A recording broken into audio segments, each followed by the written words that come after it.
Ladies and gentlemen, welcome back once more. This is the Anime Sovereigns Podcast, episode 20. I hope you all are having a great morning and you didn't get smoked by your clocks, but one of our members seemed to have got smoked by his clock, so it is what it is. We're just gonna do the best we can, given the resources that we have. Before we get started, quick reminder that, of course, you can catch these casts not only on YouTube but on Spotify. And make sure that you also follow our Twitter to stay updated. And we do have our Discord as well, where we have the recommendation forum and regular watch parties and threads and whatnot. So if you're looking to get involved, feel free. Today's topic, we're gonna be talking about gateway anime, and so like this topic is it's funny because it's like one of the topics that comes from something that kind of hit the mainstream. So I think it's on the second slide, right? The topic of today it is gateway anime. I think many people know what this concept is, but the reason it's kind of resurfaced in conversation is because of a tweet involving the renowned Michael B. Jordan. You fool. It technically is Michael Jordan. But he's Michael B. Jordan. Okay, but his name is Michael Jordan, so I don't know what you want from me. It'd be like that. Anyway, so let's roll the clip. Off your back. Is that sort of from your anime love? Yes. Talk to me about how anime informed the way you placed the camera and shot the movie. So usually in anime, when the protagonist and antagonist are fighting, physically they're trying to take each other's heads off. They're trying to kill each other. They're trying to win the physical battle. But emotionally, they're usually someplace quiet. And they're talking about how they feel, because fighting was the only way they can communicate with one another. Tell me though, if you were a total layman, you've never seen anything, you've never seen, Neon Genesis, Evangelion, you've not seen a thing. What are your go-to, here's where you start suggestions? One Piece, Dragon Ball, Naruto, Bleach, Hunter x Hunter. That's a pretty good starting five. There you go. Boy. If you're a total layman. Any laymans in the chat? Any laymans?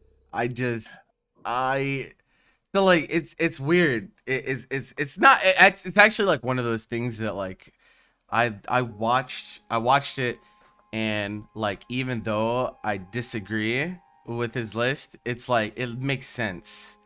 It makes sense why he chose these shows, but it really opens up an interesting conversation of what actually makes a good gateway anime. And I think there's actually a lot more to it than a lot of people would think about, and so that's why. Are you dying back there? Are you the what the fuck? Off your back. He had to spit take the list. What the fuck? Sorry about that. Yo, I'll call paramedic. You all right, bro? Yeah, no, I'm just sneezing. Jesus Christ. But anyways, yeah,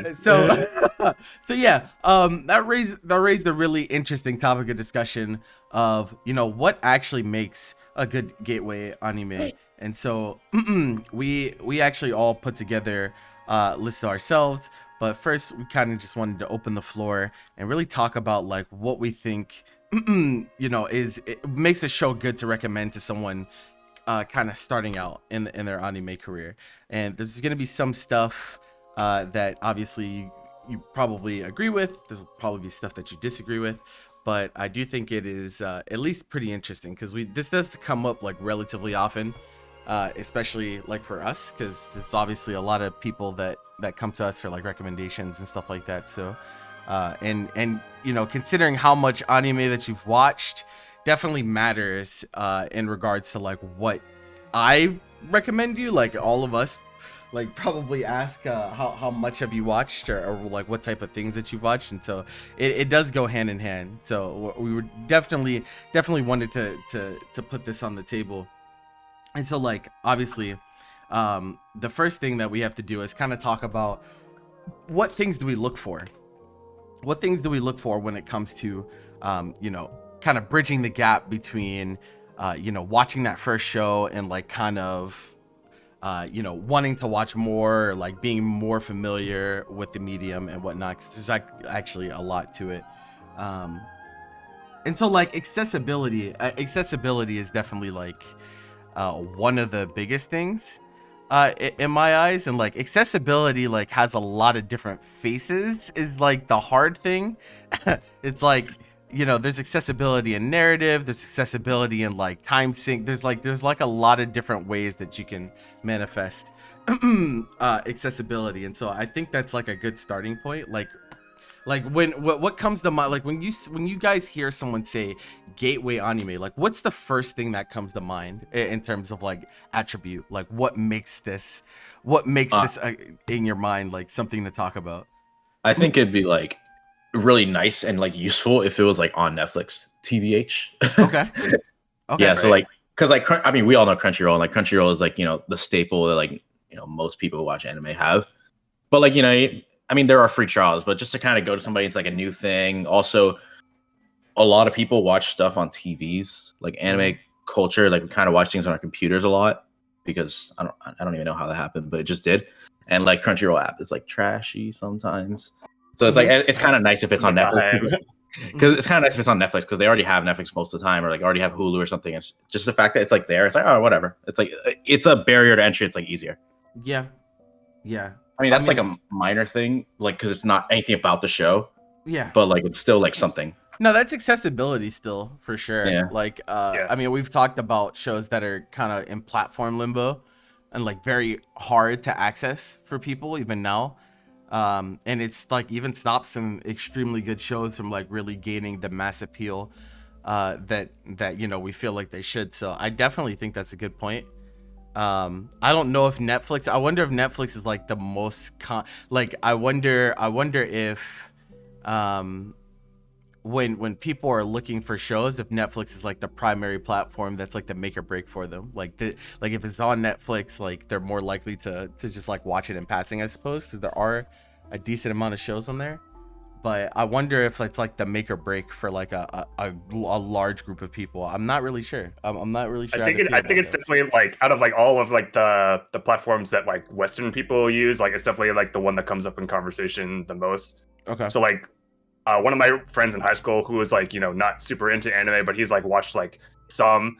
I remember him like telling me that like his younger brothers like started like watching like JoJo's or some shit because it was on like an accessible platform, and it was just like, oh, like I saw somebody was like watching JoJo's on my account, and I'm like, so like it really is that easy. But yeah, I think platform accessibility is like more important than you give it credit, Miguel, because like when you like look at like what are the most popular shows, like say like your Demon Slayers, like your Attack on Titans, like these are the shows that are on like literally every platform, like Netflix, Hulu, the Crunchyrolls, like Funimations back in the day. Like it was literally everywhere. And you know, it's no secret that a lot of people like were able to like watch these shows because they were easily accessible. There's also like a psychological like aspect to it. Like Netflix is like so normal. So if something is like on Netflix, it's like, oh, like it's like, oh, I like, because you know, like anime like had that whole thing, like especially when you're younger, it's like, oh, this is weird. And like you know, like go out of your way to like find it and stuff. But it's like if it's like on Netflix, like, oh, this is like normal. As you see it like trending on Netflix and shit. It's like, oh, huh.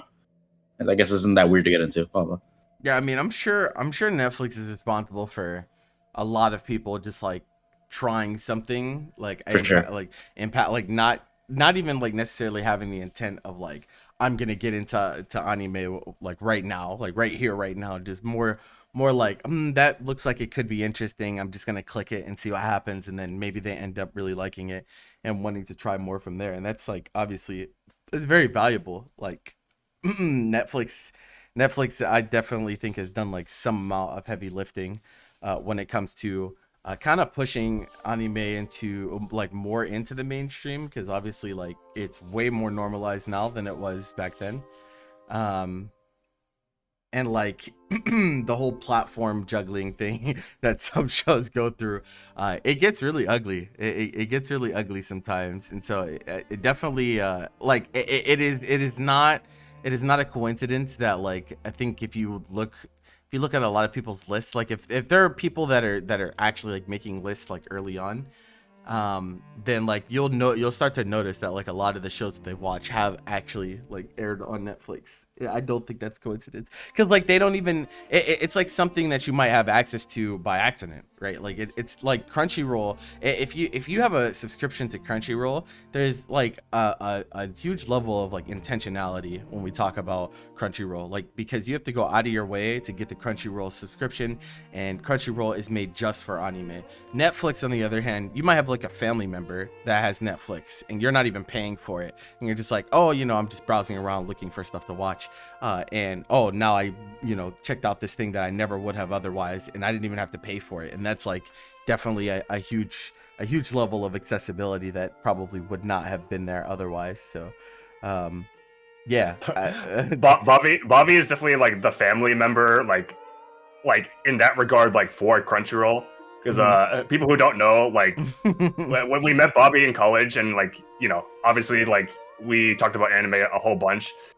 We primarily like used his Crunchyroll, and we learned that like he had given out his account information to like 100 people. A lot of people. A lot of people. Like those people don't have it anymore because like Crunchyroll like finally like realized like, wait a minute, you probably should not have 100 people accessing the same account. I think that's a little sus, But the idea from that is like it goes a long way if people are able to like access these shows like for free or for like a small amount of money for something that they will have like at their disposal, like conveniently. Bobby the goat. He gave like his entire church access. I do remember his whole church. He's converting them, bro. Yeah, it's definitely really interesting. Like it's like, so it's super interesting in the regard of like this particular industry is like, bro, the way that like licensing and platforms work, it just like it's so, I think in some ways like it's so intimidating to people in that way, where it's like okay, you want to watch the show, legally and through the proper channels. Okay, where do you have to go? What the hell is a high dive? I don't know what that is. Oh my god! I don't. And so, like, I gotta imagine that there have been a lot of times where people have maybe been interested in checking out something, but they haven't because it is stuck on a platform that they don't necessarily have access to. And like it's gotten better. It's gotten better like as of late, but it's still an issue because like if you think about all the platforms that there are for things to be on, there's CR, there's obviously Netflix that we're talking about with High Dive, you have Hulu, you have like Disney Plus, some shows are on, like there's just like a lot, it's spread pretty thin. And it was even worse like when like anime strike was like a really, really big thing as well. Remember when things were getting stuck on Amazon for a while? Yeah. It's like, bro, like it's just like what is going on? Like this is horrible. I just want to be able to watch the shows that I want to watch. And I think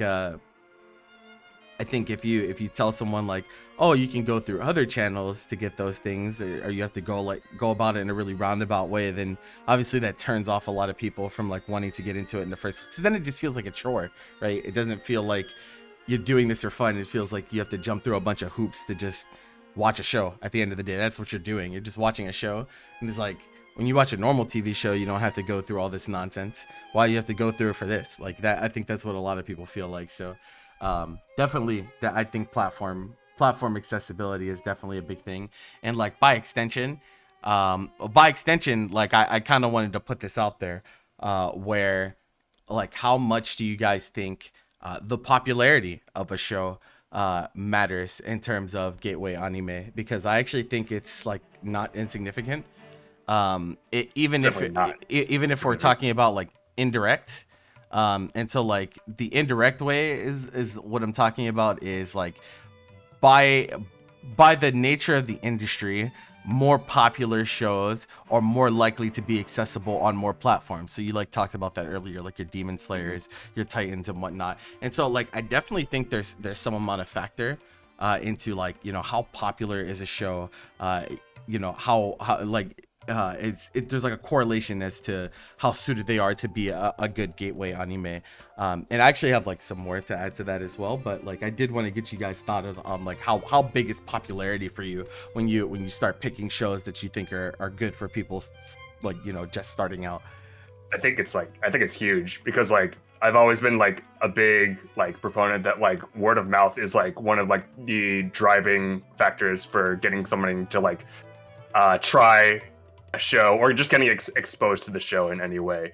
Because like if you think about like what is like the most popular shows, like we've already like listed a few, but like those like get spread around like by word of mouth like no one's business. But like think of like a show that is like, you know, more niche and like probably like has like a more cult following. Like people are not going to be like talking about that show enough to like get people like interested in, you know, in like a public space, you know, like typical like social like interaction. If you're just like talking about like entertainment media that like caught your eye or that you watched and you thought was like really cool, like that's going to spread to other people. And like I feel like the social aspect nowadays, like more so than it used to be, is like I would say it's actually like one of like the most important factors. Like not even just like, oh, like it is a factor, and I think it's one of the most important ones.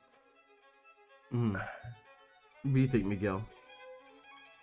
I mean, yeah, it's like pretty huge. And like another thing to me is like shows that are like clippable are also nice because like in the world like just like TikTok and Twitter, just like random stuff just spreading. Like this whole thing started because Michael B. Jordan, because of that TikTok of Michael B. Jordan, you know?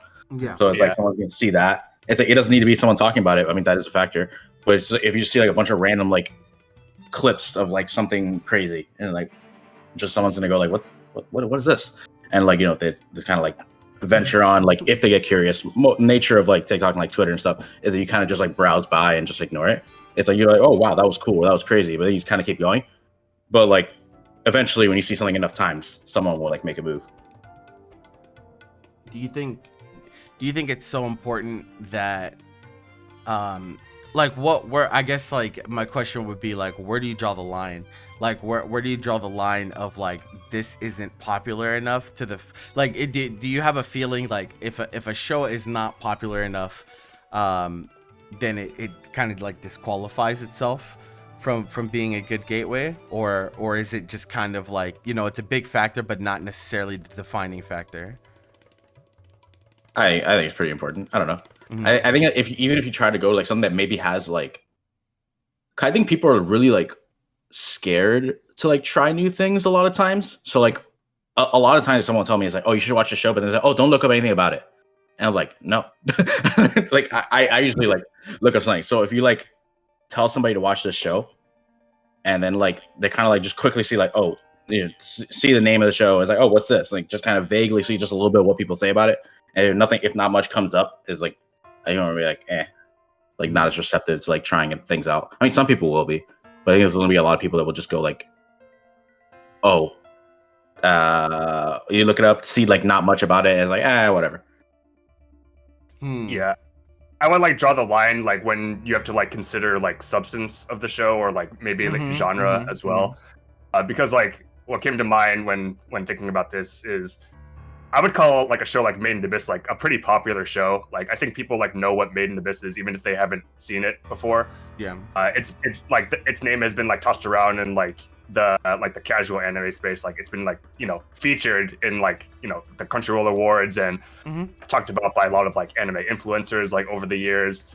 People like know what the show is, but I would say that it is not Made in Abyss is nowhere like near like not even remotely what I would consider like an appropriate gateway anime because of its substance, you know. Yeah. And so it's the idea that like popularity in a vacuum is like less valuable than it is a component like that stacks upon other things, you know.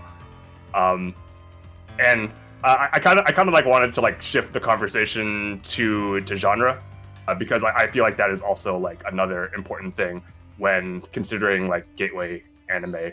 And like so like genre like boils down like, you know, the type of experience that like the anime is like supposed to offer, which gives like prospective viewers like a surface level like understanding to like whether or not they might enjoy it. And I think it's an interesting like facet to any like entertainment media, because it's something that can like simultaneously like get people hyped to like watch a show and completely discourage other people from even trying the show in the first place. And so like I feel like this is like where a line is drawn for like when considering like what is a good gateway anime, because like there's nothing like really concrete to say when it comes to like accessibility like through genre, but I think it's like generally accepted that like some genres are easier to like watch and get into than others. So like say like shonen for instance is like I think it's like universally agreed upon that it's like the most like accessible genre there is, because you know it targets like a younger like age demographic, and these type of things can still be experienced and enjoyed by all ages, because like you know the elements that make them appealing are universal. Even if you're like not like so into it that to say that you're like a fan of the genre, you understand why people enjoy it, you know, and you can accept that. And so like thinking like the difference between like watching like a shonen and like a psychological series, like the difference is like night and day. No matter like what two shows that you pick from each of those genres, like it is going to be different. And I think a lot of people would say that the psychological show would be less accessible just because of its genre. And I think it's interesting because like you know like I said, there's nothing like concrete, and people will find like certain things accessible and others will not. And that kind of like ties into like anime like filling different needs for different people, because you know like maybe you're not a shonen head, maybe like you hate shonen, but like you can't deny that like it is like one of like the most like accessible and popular like spaces within anime. So it's a weird conversation, because I think a lot of the reason that like this dynamic even got created is because people adhere the idea. It's like a societal shaping thing where I think like a lot of people still hold on to the idea that things that are animated are kind of kiddie and directed towards children. And so because of that, it's like more normalized to it like shonen are like kind of more normalized because they are aimed at a younger demographic, and like that kind of aligns with what people think that animated shows should be. I mean, obviously we know that like there's so much more out there, like not every show obviously that's animated is geared towards children. In fact, like I think some would be traumatizing to children if you made them or if you recommended it to them and had them watch it. But I do think like that has a big factor in why it is so there's such a massive chasm between you know the not only the popularity of shonen versus you know the field of animes in general, but like why to people it feels so much more okay and so much more normal to watch these shows as opposed to other things. Because like you know I've definitely been a part of conversations where I've talked about certain shows. You know, a lot of my favorite shows are not necessarily on the most accessible end, but I like talking about shows a lot. And so like if you're talking about a show in passing, some people will look at you like bro, like we're watching that sounds weird. Why fuck you not watching Attack on Titan? Like what are you talking about, bro? Like we're talking about Dragon Ball Z over here. Like what you mean, bro? Like what is that? That sounds it's such an out there idea that like you know there are people who like don't enjoy shonen, like for some people. Yeah. Yeah, and so, people get really talks about it because like tying this back to like the original like discourse that like came in the aftermath of like you know Michael Jordan's list. One of the things that like people were like very critical about is that all 5 of his shows were shonen. So like he picked like One Piece, like Naruto, Dragon Ball, Bleach, and Hunter x Hunter, like all like you know well-known shonen anime and manga, and like people like you know got really heated about it. Like they're like, oh my god, like you just pick like one genre, like anime is like so much more, that type of energy, which is like it's interesting because like you know these types of criticisms would imply that diversity is like valued in a list like this when it comes to gateway anime. But I really don't think that is like the case, because you know people have their comfort zone.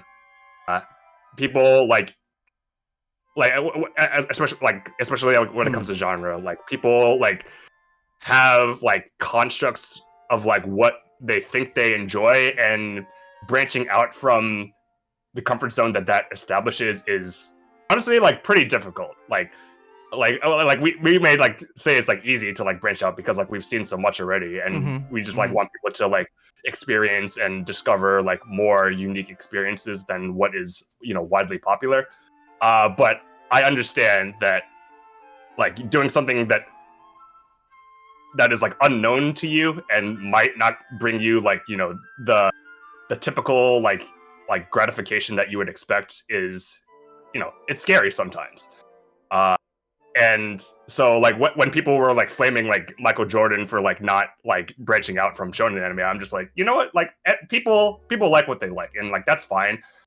And this is just like one of the main takeaways from this discourse, I feel, was like a list like Michael Jordan's is just a reflection of the list maker's values more so than anything. Like people like treat it like they're trying to like establish like an academia for anime for like what is like the definitive like best shows to watch to get into the medium, when it's really like not the case. Like people are just like making lists based on very loose criteria, and it's just like a fun like little activity at the end of the day, and people are treating it like he's trying to like write the laws or some shit.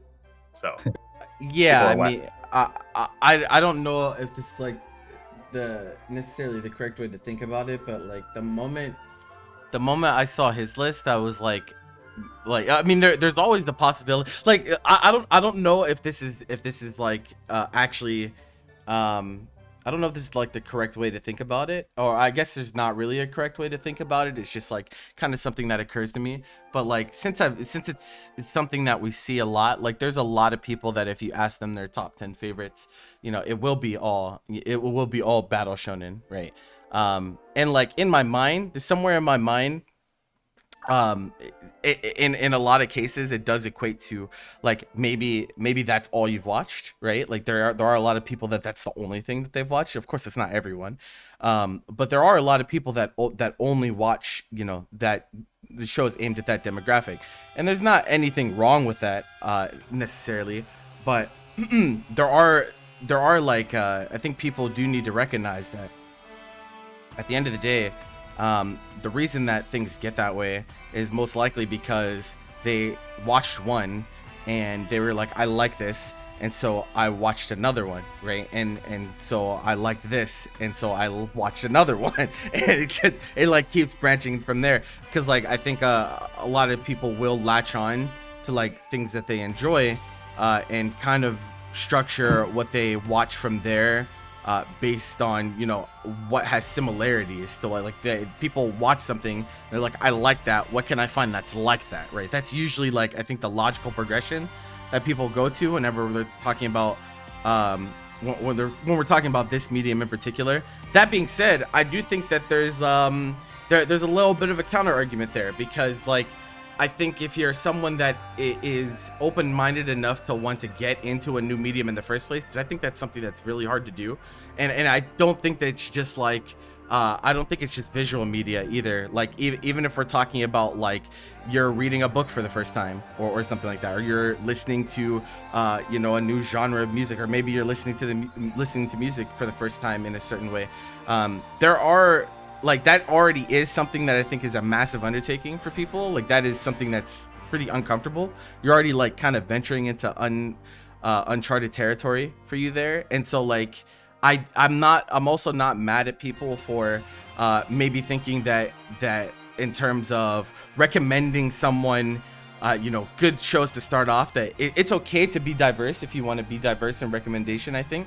But I do think that, you know, you need to recognize that not only are these shows very popular for a reason, but the logical progression of I liked this battle shonen that my friends told me to watch, I want to watch something like it after I finished the first one. I think that's just like very like it just makes sense, right? Like I don't think that's like an issue. I think that's something that just like kind of makes a lot of sense in terms of like progressing, and so like tying that back into the whole popularity thing, right? Like you're talking about genre, and so like the thing about shows is that I think a show becomes much more accessible if you actually have people to talk about it with, right? And I think that's like actually a really big deal, because like think about the situation where you go out and you watch something, and if it feels like you're the only person that has seen something, then you don't really have anyone to interact with. You might have to go out of your way to look for a community that you've never been a part of to talk about the show that you like have a lot of things to say about. Whereas like these shows, like if you want to talk about Dragon Ball Z with someone, there is no shortage, bro. I'm pretty sure if you type this is interesting about Dragon Ball Z on Twitter, bro, your replies will be fucking crazy. Like there will be always people, right? There'll always be people to talk to you if you do decide to take it to the next level. Like there's a lot of watchers that never reach that level of like actually wanting to post and have conversations with people on social media about it. But if you ever do breach that, like this was so interesting to me, like I want to go out of my way to talk more about it, right? Having that huge community there available, like willing to engage in discourse with you, makes a huge difference. Like it makes a big difference whether you like it or not. And like, you know, and that type of stuff matters a lot. Like I'm way more into anime now because I have people to talk about it with. Like that is like, that is a big deal. If I didn't have you guys, right, things would probably be different. I would still love the medium, I'm sure, but I wouldn't be into it nearly as much as I am now. Like it's like that makes things like that really does make a hobby for someone, and something that they can like, you know, pour passion into. So I definitely think there's a tie-in with genre as well, for sure. I could definitely agree with that. I think a lot of people have like seen like the effects like the social aspect can have on anime like firsthand if you got into like anime like within like the last decade, because I really like on a personal account, like I think I really got into anime like around 2012, when like Sword Art and Attack on Titan started to like become things, and like that is like because of what you said, because like especially with Attack on Titan, people like not just like anime fans, but like normal people were talking about Attack on Titan, and so Anime fans are not normal. Yeah, like there's that aspect that like, you know, even if you like anime, like before these shows came out, like you kind of had to like be in the closet about it, I feel, because like, you know, you can appreciate anime like from a distance, but like, you know, when it comes to like actually like talking to people and having like really like fruitful conversations about shows and the medium itself, that type of conversation was definitely more limited than it is nowadays. And that is because like people are like less, you know, ashamed to like say like, oh yeah, I am an anime fan. I feel like it is like more accepted than it was back then. And it's thanks to what has like, you know, become a lot in a lot of people's minds like good gateway shows, you know.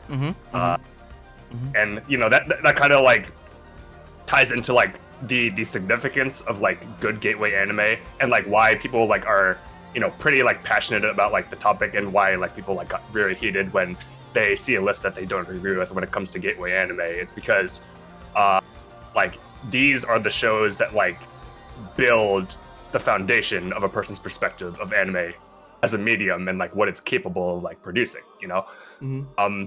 Like people's like first anime is like what shapes their definition of what anime is in their head, and the long-term effects that these can have are like pretty like invaluable, because like I still think that like my like views on anime, like, you know, more than like a decade after I got into the medium, have been shaped by like the first few shows that I encountered.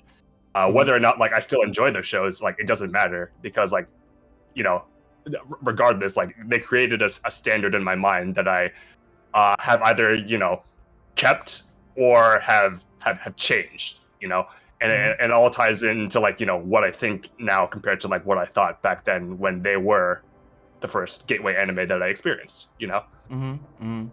It's like so weird, because I just have this feeling. I have this feeling in the back of my mind that like a lot of discourse that kind of goes awry when, you know, especially if we're talking about like a platform like Twitter or something like that. A lot of conversations that involve the word anime could just straight up be replaced with shonen, and it would be a much more fruitful conversation from there. I feel like you know, a lot of people like they equate they equate the medium with those things. Like that's how significant they are, right? That's how significant it is. It's so significant that, you know, when people there's a whole group of people that if you say, you know, this is quote unquote the best anime, right? They're thinking, you know, and they might not actually like recognize that this is what they're doing, but what they're actually having conversation is this the best shonen, right? Because a lot of people, that's all they've seen, right? That's all they know. That's what they're most familiar with. And so like it's like crazy how you know, in a medium that really went through the trenches in terms of becoming a normalized and okay thing to partake in the public eye, because like honestly this was not a thing a decade ago. Like you said, like it very clearly was not a thing, but nowadays it's like pretty normal. Like it's a pretty normal thing to watch anime, I think, at this point, especially if we're talking about internet culture. Like I think it's definitely a pretty normal thing. I think to people that, you know, aren't on the internet as much, and you know they're not terminally online and stuff like that, it would still be weird to them in some ways, but like I do think it is much more normalized, and like I think that matters, right? I think that matters in a big way, that people like recognize that they're doing that, like I said, I think a lot of people don't realize that like that's what they're doing, but I think that's like in some ways what makes people upset when they engage in discourse like this. But you know, I don't think it's really worth like getting upset over, because at the end of the day, like everyone's perceptions and their perspectives and their experiences are going to be so vastly, like they can be so vastly different, right? Because there's a lot of people that don't recognize that maybe it's not the case that, you know, they haven't seen a lot of shows. Like there are a lot of people that it is the case with, like they maybe haven't seen a lot of stuff, and so like, you know, you assume that they just haven't built out the palette or the repertoire, right, to really appreciate some other stuff. But there's also people that do try a lot of stuff and they just don't like it as much as they do shonen, or any genre for that matter, right? Like there's a lot of people that do actually give a lot of different things a try, and they still have their taste and they still have their things that they bias towards, and so like the fact that, you know, a mass amount of people have landed on, you know, this is a demographic, or this is a genre that, you know, it really appeals to them in some way, I think matters a lot. And I think a ton of that comes from the fact that shonen, you know, once again, right, I'll never pretend to be the biggest shonen guy. I'll never do that. I think there's great stuff in the genre. I also think there's dog shit in the genre. Like it's just how it is, right? I'll never pretend to be the big shonen guy. But what I will say is that where shonen is very valuable is it can be enjoyed by mass amounts of people on different levels, right? A lot of the shows that are like really, really complicated and very, very like narrative driven and very, very like very deep, right? The thing about that is that like you kind of have to reach a certain level of understanding to enjoy this, right? You have to really gain appreciation for what is being done. Where shonen are valuable is that even if you don't understand what it means to have good writing, right, you can still enjoy a shonen, right?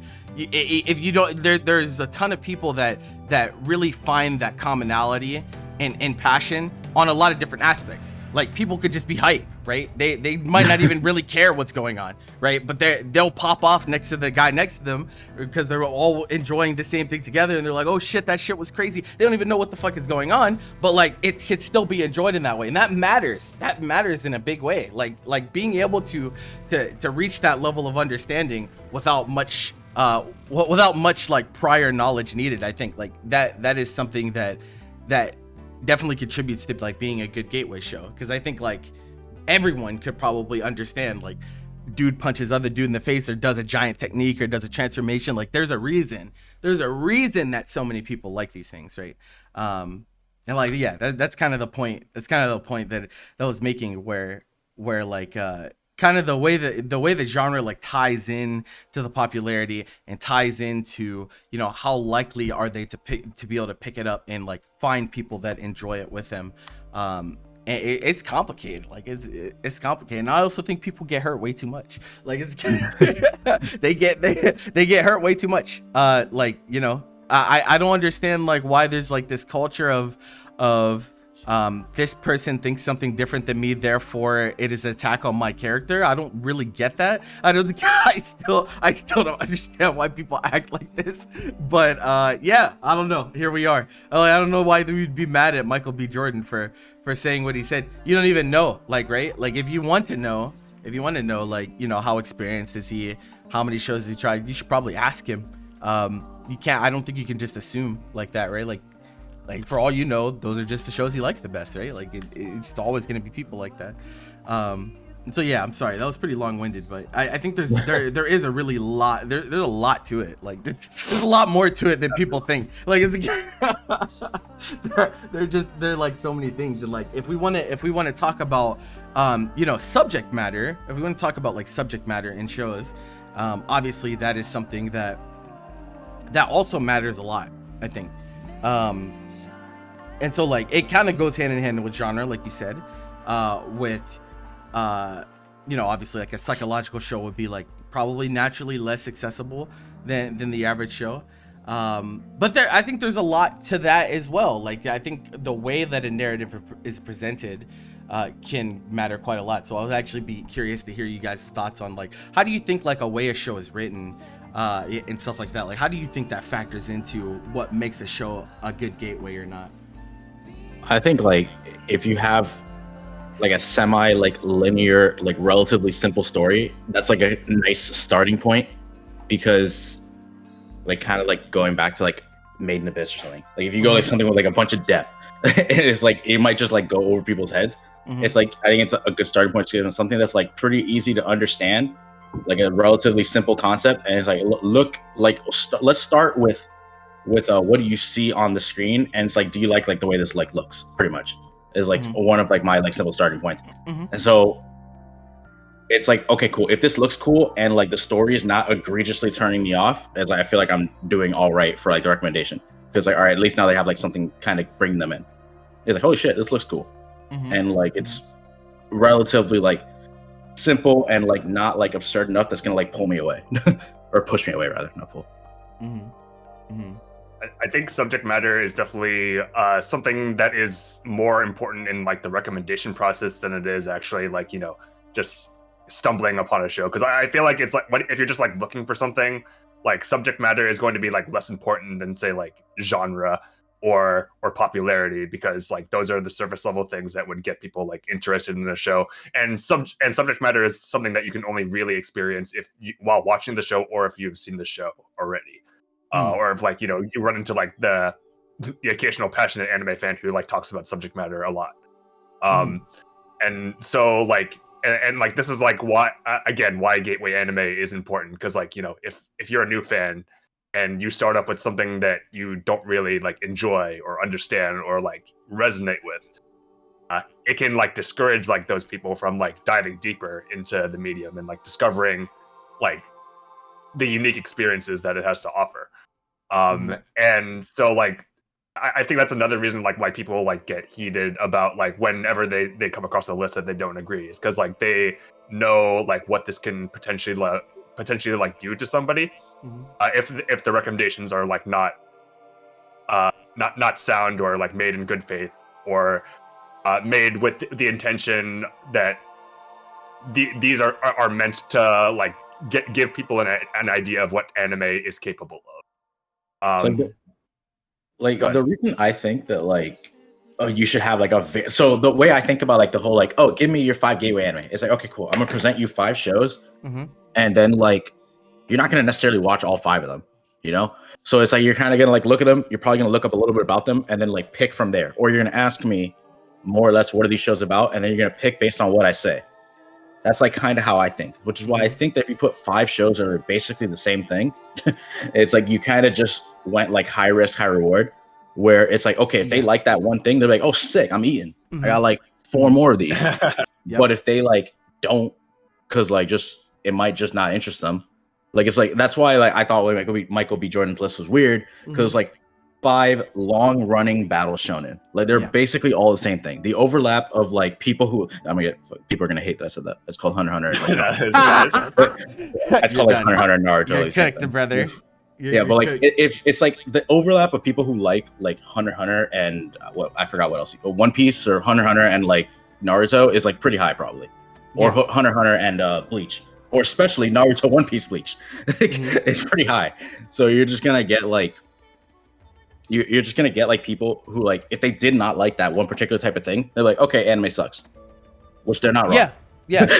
I mean, like, no, that's like definitely a thing. I think like what, like I don't know how common that experience is in comparison to the inverse, but like that's like kind of why when we initially like made our list and everything, I was thinking like I kind of want to spread things out.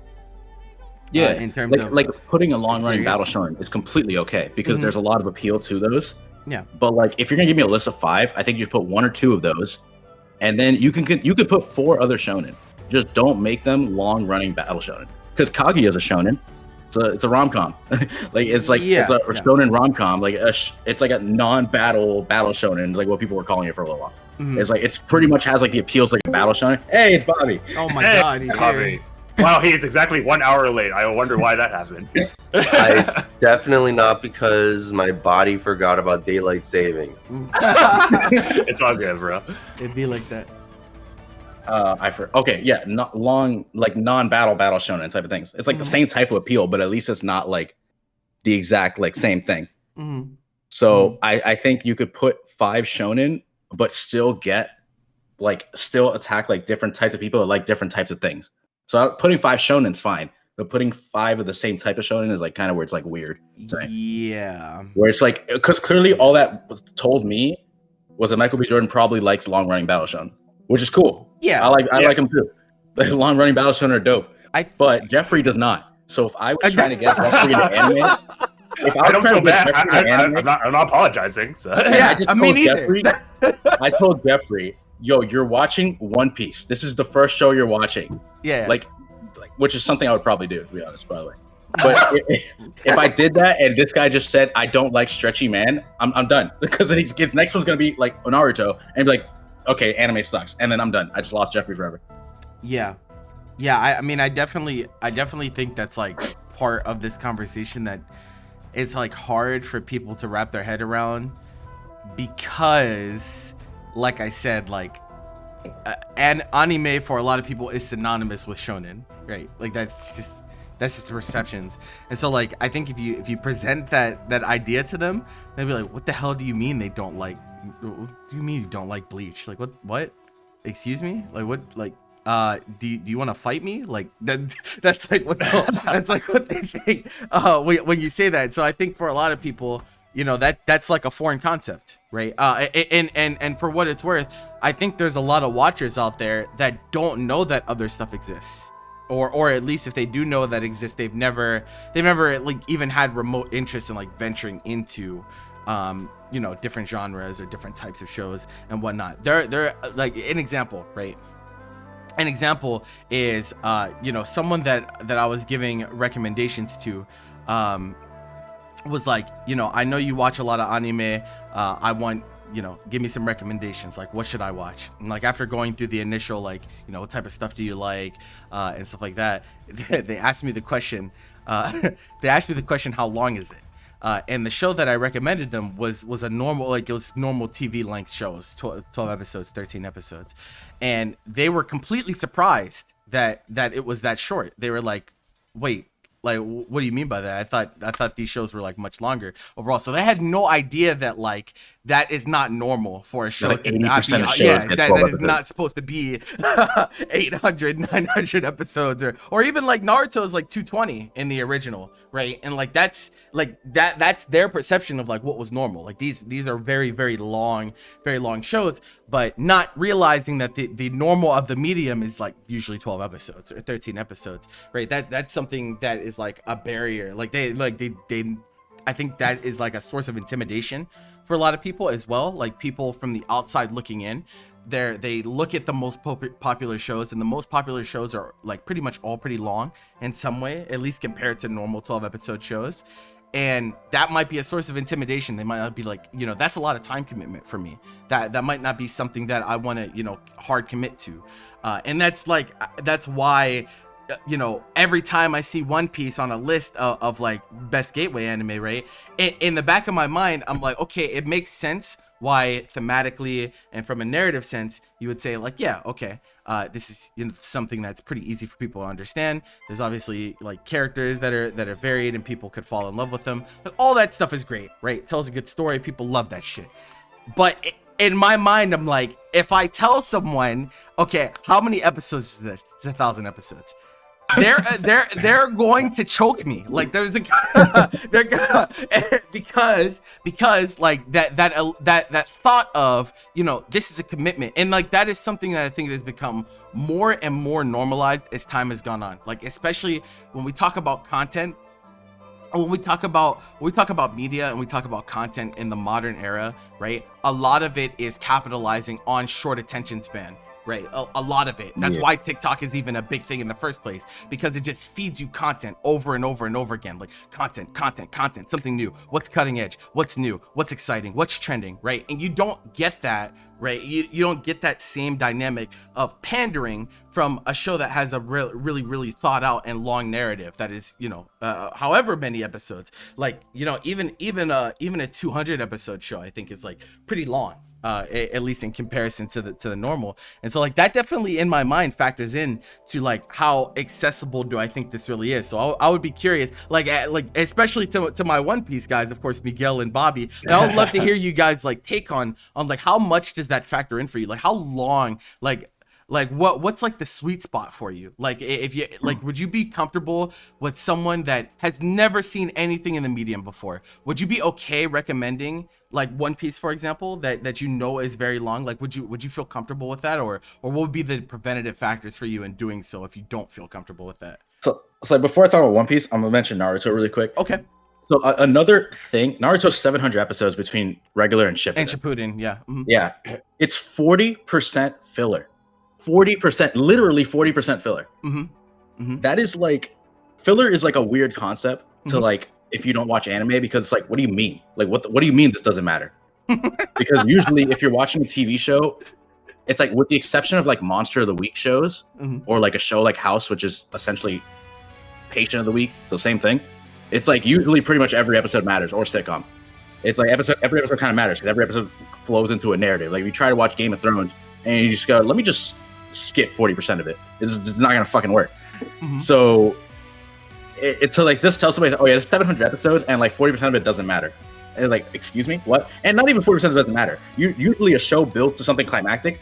Literally like in Naruto, the climax happens like the original Naruto. It happens well before the last episode, because the last like I forgot how many episodes are nothing.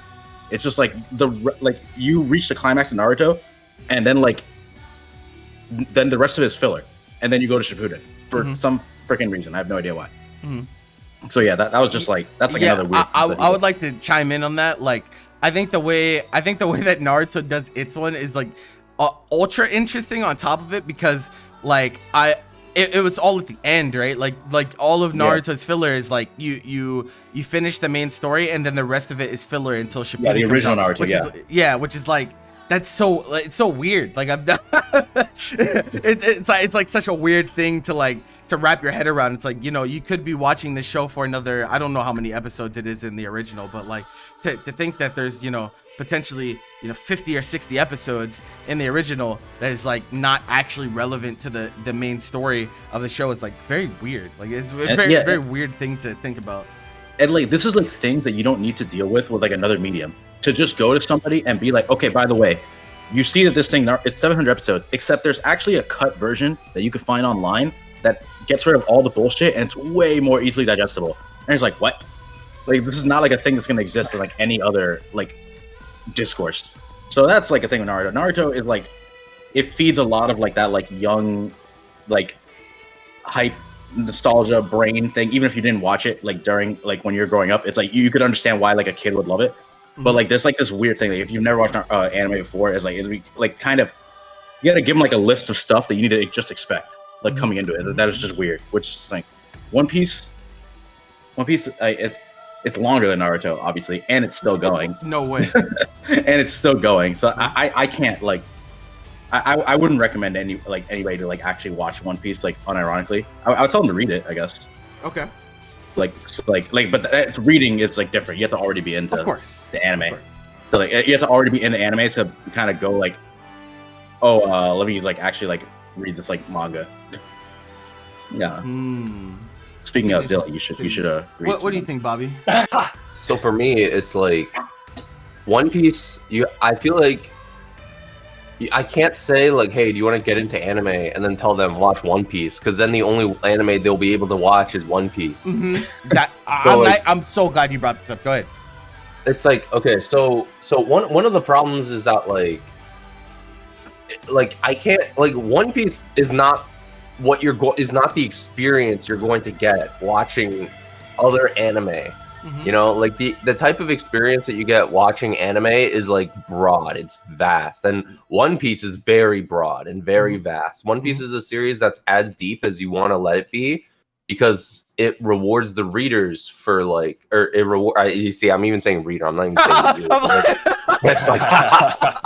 it rewards the audience, right? One Piece rewards the audience for looking as deep as they want to, and it's not representative of what all anime are like. Like, One Piece is truly a series that is built different, and so it's like, okay, could they get into One Piece? It's like, sure, but then I'm being a little disingenuous in saying this is how you should get into anime. So like, part of me thinks that like, if you want to get into One Piece, I would recommend getting into One Piece because I think it's incredible. But I do think that there's probably a sweet spot in which someone has to get into One Piece, or I fear that they will never do it unless another COVID happens and they have nothing to do. Because the thing is that when people first start watching anime, they aren't watching weeklies. When people first start watching anime, they're watching series that they know are good, or that like shows that people tell them to watch. Yeah, exactly. And so there's some transition period where they see a new anime that piques their interest, and they watch maybe one seasonal show, like because it garnered enough interest. They watch one seasonal show, and then they're watching 2 or 3 or 4 or 5, and then it's just like, at that point, once they hit that point, One Piece is done, because they'll be like, oh, I'm behind on like 4 shows, I can't start One Piece, and I'm like, well, shit. There's nothing. So it's like, for me, if you want to get into One Piece as like an anime fan, it's gotta be like pretty soon, or it's gotta be like, you gotta be really good at time management, which most people are not. Our like friend Bryson, like, you know, like Bryson from college, he watched One Piece during COVID. That was like the only chance we ever got to get him to watch One Piece. One Piece. He's like, oh, I mean, I'm working from home / like not working. And it's like, oh, I got time. And then he caught up on One Piece and like way too fast. I was like, I couldn't believe it. I was like, how the hell are you already past the time skip? And then, except so funny. The time skip was like over 50% of the show ago, by the way. Oh wow! It was so funny, like when he constantly like gave updates on like where he was in One Piece, and I remember that you were like, how do you have that much? Well, obviously, like, we know how he has that much time because of COVID, but I'm like, you know, it felt like he like manifested more time than he actually had to like be at that point in the show by the time he started, you know. It's like, it's so crazy. It does help that all the recaps and stuff like in One Piece get around episode like 200-300, the recaps get atrociously long. Like, the actual episode content is like maybe 15 minutes an episode. Dude, it's like absurd. So you just kind of just give it a little like skippy, and then, you know, you're chilling. The OPs are 2.5 minutes, so it's like, you know. The funniest thing about One Piece is that when you talk to someone who like watched One Piece and you tell them a little bit about where you're at, it's like, oh, you're around episode like 400, or you're around episode, like, everyone just like knows like where everything's at. It's like, episode 471. Well, yeah. Well, what am I gonna say? I'm gonna say that NES Lobby is like episode. Like, I know for a fact that it's not like episode 200. That's like where like Alabasta and stuff is.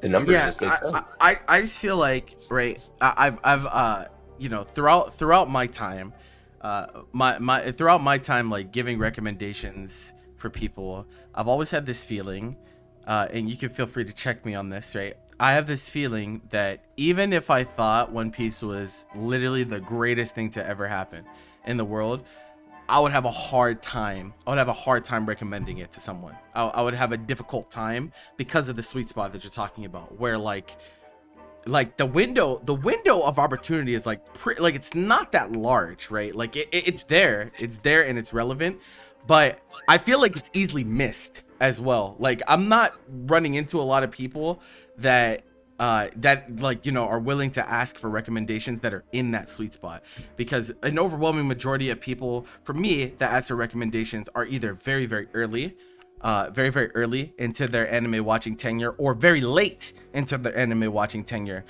where, like, you know, they've seen so much stuff that they feel like they've run out and they don't know where to go next, because that's also like a dynamic that happens as well. It's like at some point you watch so many shows that you get into you get this idea that, like, I've kind of seen everything, where do I go next? And even though you haven't at all, of course, but there's like people that feel that way. And so, like, I feel like most of the people that come to me for recommendations are in those two camps, and it's harder to like find someone that's in that sweet spot where I could maybe justify saying, like, yeah, like maybe you should catch up on One Piece, unless I already know that, you know, it is naturally inclined towards, you know, that is the type of show that they like, and I know that they're going to be enjoyed. Because, like, for me, right, if I am going to recommend you a show, I'm going to feel really bad. Like, one of the reasons that it feels really bad to recommend someone a show and them not like it is not because of, like, man, I really wish you would enjoy something that I would too, but the sense of, like, time lost, right? Like, I'm someone that, like, values time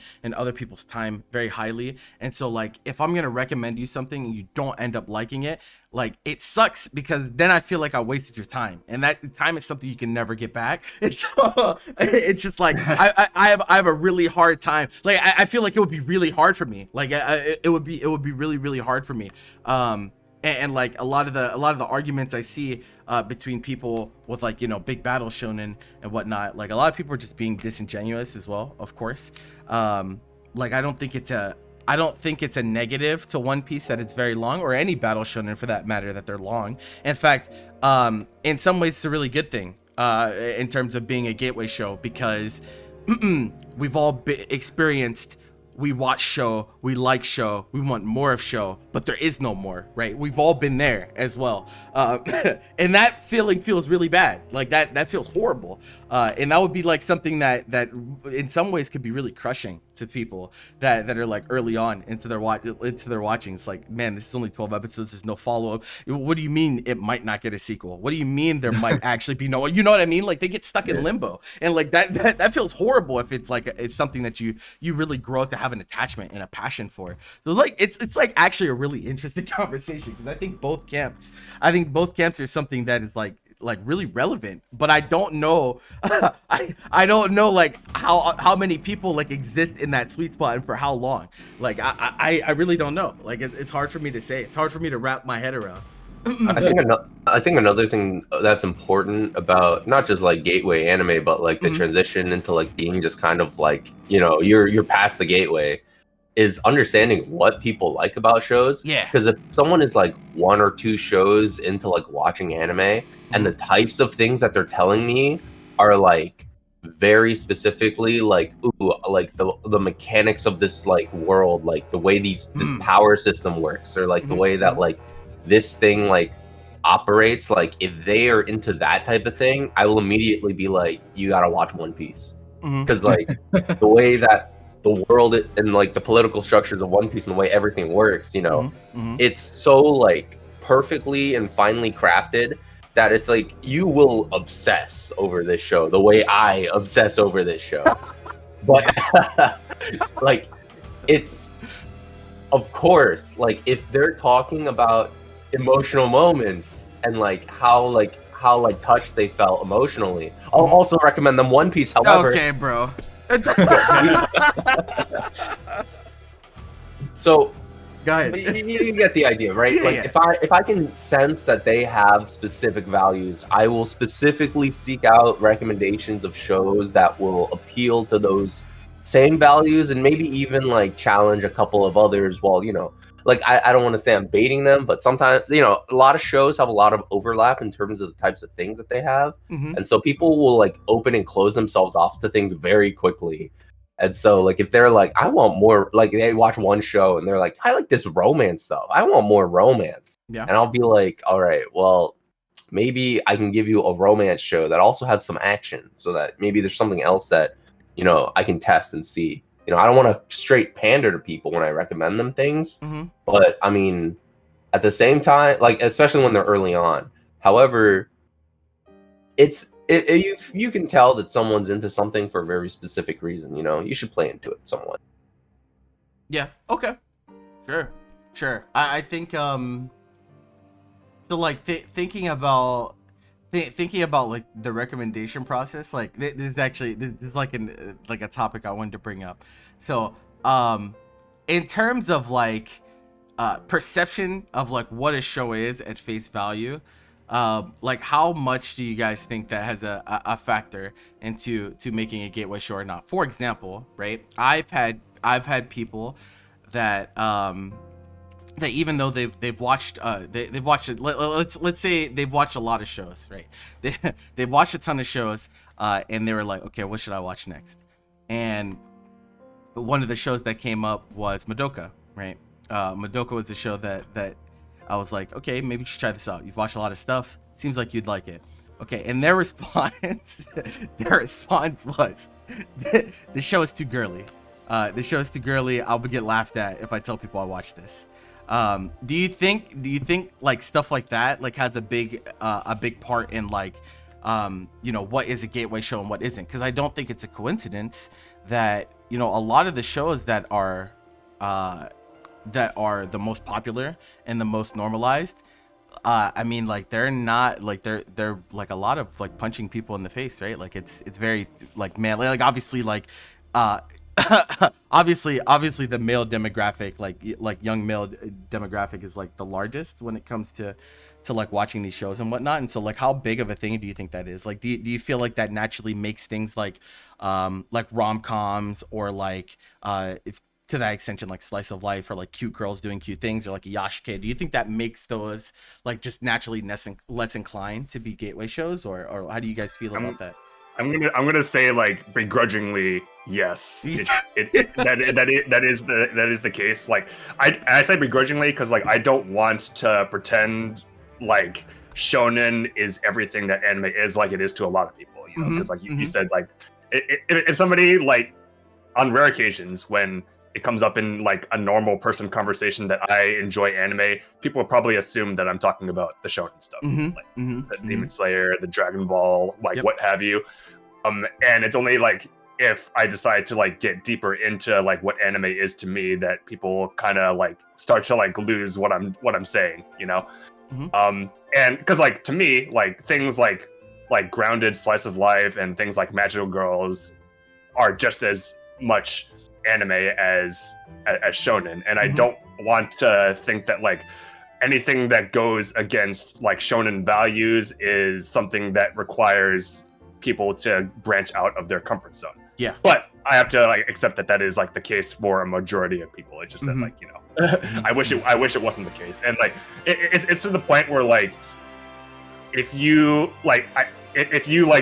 don't say like, oh, I don't really want to like try the show if it doesn't like appeal to like my already like established values when it comes to entertainment media, then like that's where like that's how like you breed like closed-mindedness, and to me like that's kind of like a shame. But I understand that again it's difficult to break out of your comfort zone. But if the question is like, is it a factor? Yeah, it definitely is. So yeah.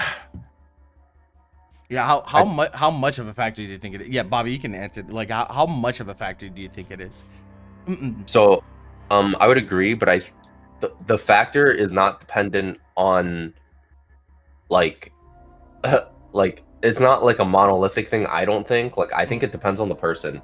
So, like, it's it's partially like, I think, like a societal thing, like the whole like masculinity afflicting like society. So you could say that it's a general problem, but I think it affects people to various degrees and levels. Because like to me, the way I got into not shonen stuff, basically like, and you guys have heard the story, but maybe not everyone in the audience has. Basically, like, I started off watching Toonami, and Toonami had a lot of battle shonen. I watched a lot of battle shonen. There was like some sports anime that would come up. I'd watch those. You know, Hikaru no Go. I guess you could. Is that like you could say maybe it's sports. It's shonen, right? It's shonen. Yeah. So, basically, the reason I was able to break out of like the shonen shell was a very natural and organic method of, I saw a show title that I thought sounded cool, and it was The World God Only Knows. Oh, And I yeah, think to myself, when I see that title, I'm like, oh, demons versus angels, this is gonna be kind of neat. I like, this is kind of cool. I'm gonna watch it. I watched the first episode, and like, it's about an otaku NEET who's like into dating sims, and he's trying to use his dating sim skills to get real life girls. And I'm like, what the heck? But then, like, I don't know, like, I see them kiss at the end of the episode, and I'm like, whoa, I'm feeling something. I'll watch more. I'm like, I didn't know anime could do that. That's crazy. Like, dead ass. Like, that's literally what I ever thought. I was just like, oh, I didn't know I would like this romance stuff. Like, that's literally what I thought in my mind. But like, that's all it took for me. But I'm sure that there's someone else who would like watch that, who like is too conflicted about what they're feeling, and they're not honest enough with themselves, and they're like, bro, like, I don't like how this makes me feel. I'm uncomfortable. And then they're just gonna get out of there and just not watch. So I mean, to me, it's like, is it a factor? Yes. And it's like, to what degree? And it's like, well, I think in that case, it kind of depends. But I do think that the root of the problem is somewhere in like societal values and like masculinity and like where that goes. Because like, how many? There was a study done on this in like normal movies where it's like, oh yeah, like women are totally comfortable watching action films, but for some reason men are much more averse to romance. And it's like, is that like a natural biological thing? And like, I would argue it's probably not. I think it's probably more rooted in like how society views like different values. So I mean, yeah, for sure. That was kind of like, good. That was kind of part of the reason why I brought up Kaguya earlier, because Kaguya is a romance anime that has like battle shonen like aspects to it, like in the way that they do the romance. Like, it's not like a normal like romance anime. It's literally called Love is War. So yeah, exactly. So you have like a little bit of like an easier. So like, you know, if someone likes, you know, battle shonen or whatever, you can kind of go like, but you want to maybe try them into something new. You can get their feet wet with a thing that's like half of what they like, but also very really like something else too. That's interesting. There's some real like tangled webs when it comes to like, what the hell do I tell this person to watch? What the hell am I supposed to? It really like that. Like we talk about this before, where, you know, the recommendation process is like so it's like almost something that's sacred in my eyes, because like in a lot of ways you're like directly responsible for, is this person gonna like really like this medium and watch more and they're gonna be into it, or are they gonna hate it and like never watch it again? Like like that, like it's in some ways it feels foolish to like put that much responsibility on yourself when you're recommending someone a show, but like in some aspects I do feel that way, where it's like, okay, if someone is genuinely asking me for guidance in the medium, like I really have to knock this recommendation out of the park, or else I'm not doing them the justice that I feel like could be done for them.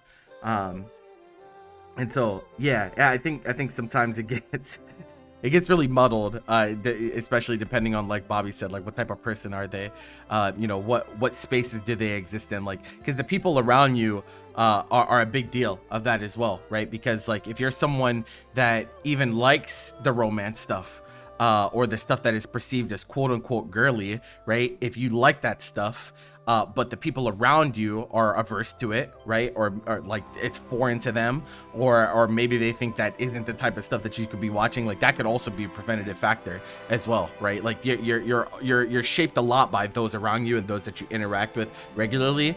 And so like even if they don't feel like it's something normal or something that you quote unquote should be watching, then you know that could also stop people from enjoying the things that they really enjoy, and that closes a lot of doors for people, like in a lot of ways, I think.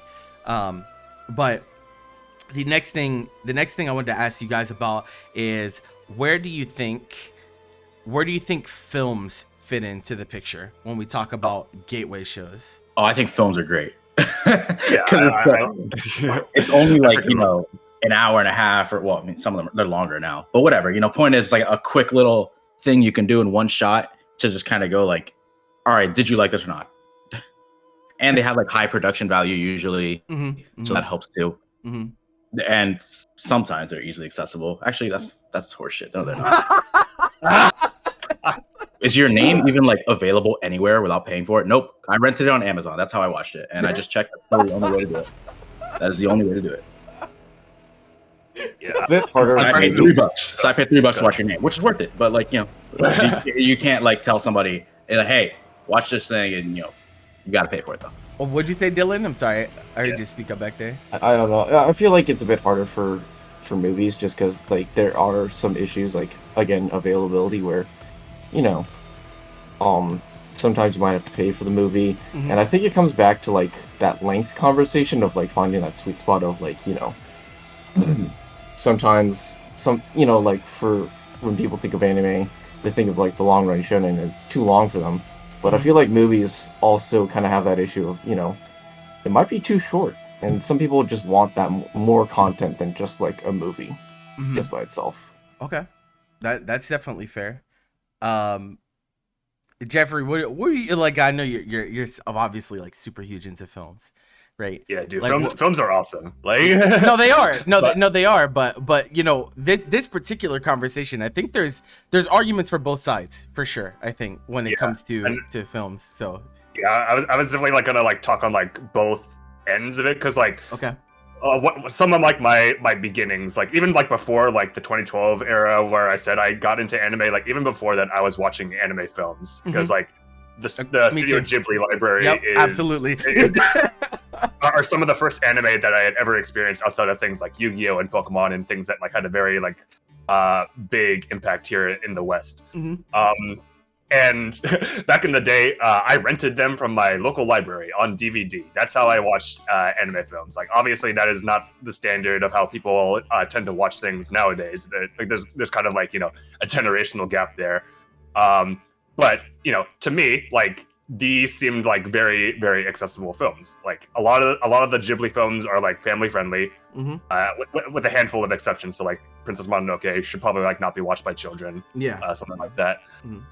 But you know, for something like Spirited Away, like people like hold this as like a gold standard for anime films. Like, it's very like it's a very similar energy to like, you know, a Disney film, and people like know that Disney animated films are like, you know, widely accessible by nature. And you know, I do think that there is value to that. But if I was to like say like nowadays, it's definitely like harder for anime films to have the same amount of like weight and impact as like TV series because of the accessibility things. Like most anime films nowadays have a limited showing in theaters, unless like you're one of the big shonen and you have like 2 weeks long runtime in theaters. Well, the Ghibli films are on HBO, so yeah. Which It is why, also- you know, they're still relevant. It also feels like a lot of the anime movies that come out nowadays are just sequels as opposed True. to Yeah, original that's works. true. So Yeah, I was actually gonna touch upon that, but like, you know, I feel like most of like the anime like movie space is like monopolized by sequels to already existing and more often than not popular series. So you know, like Demon Slayer's like first movie like broke the box office, and it's not hard to imagine why. It's because like Demon Slayer, the TV series, and the manga like was immensely popular, so it only makes sense. But when I think about like, anime original films, which are some of my favorite experiences like in the whole medium, even to like this day, it's definitely like harder to like recommend a lot of those. Maybe not some of them, like say like Your Name, Miguel brought up earlier. I feel like it's something that a lot of people like could just like jump into without any, prior knowledge or preparation, and still like get something like meaningful, and get a good idea of like what anime is capable of producing. Because as an audiovisual experience, like Makoto Shinkai, like he knows his stuff. He really does. But I feel like they kind of like fall out of the conversation. Where like even like when a movie airs, like you don't get like people like talking about it, because usually like if they can't go to a theater, then they have to like wait months and months and months before they can even experience it. Whereas most TV series, like even if you have to like jump through a couple of hoops, like you can get it immediately as long as it's done.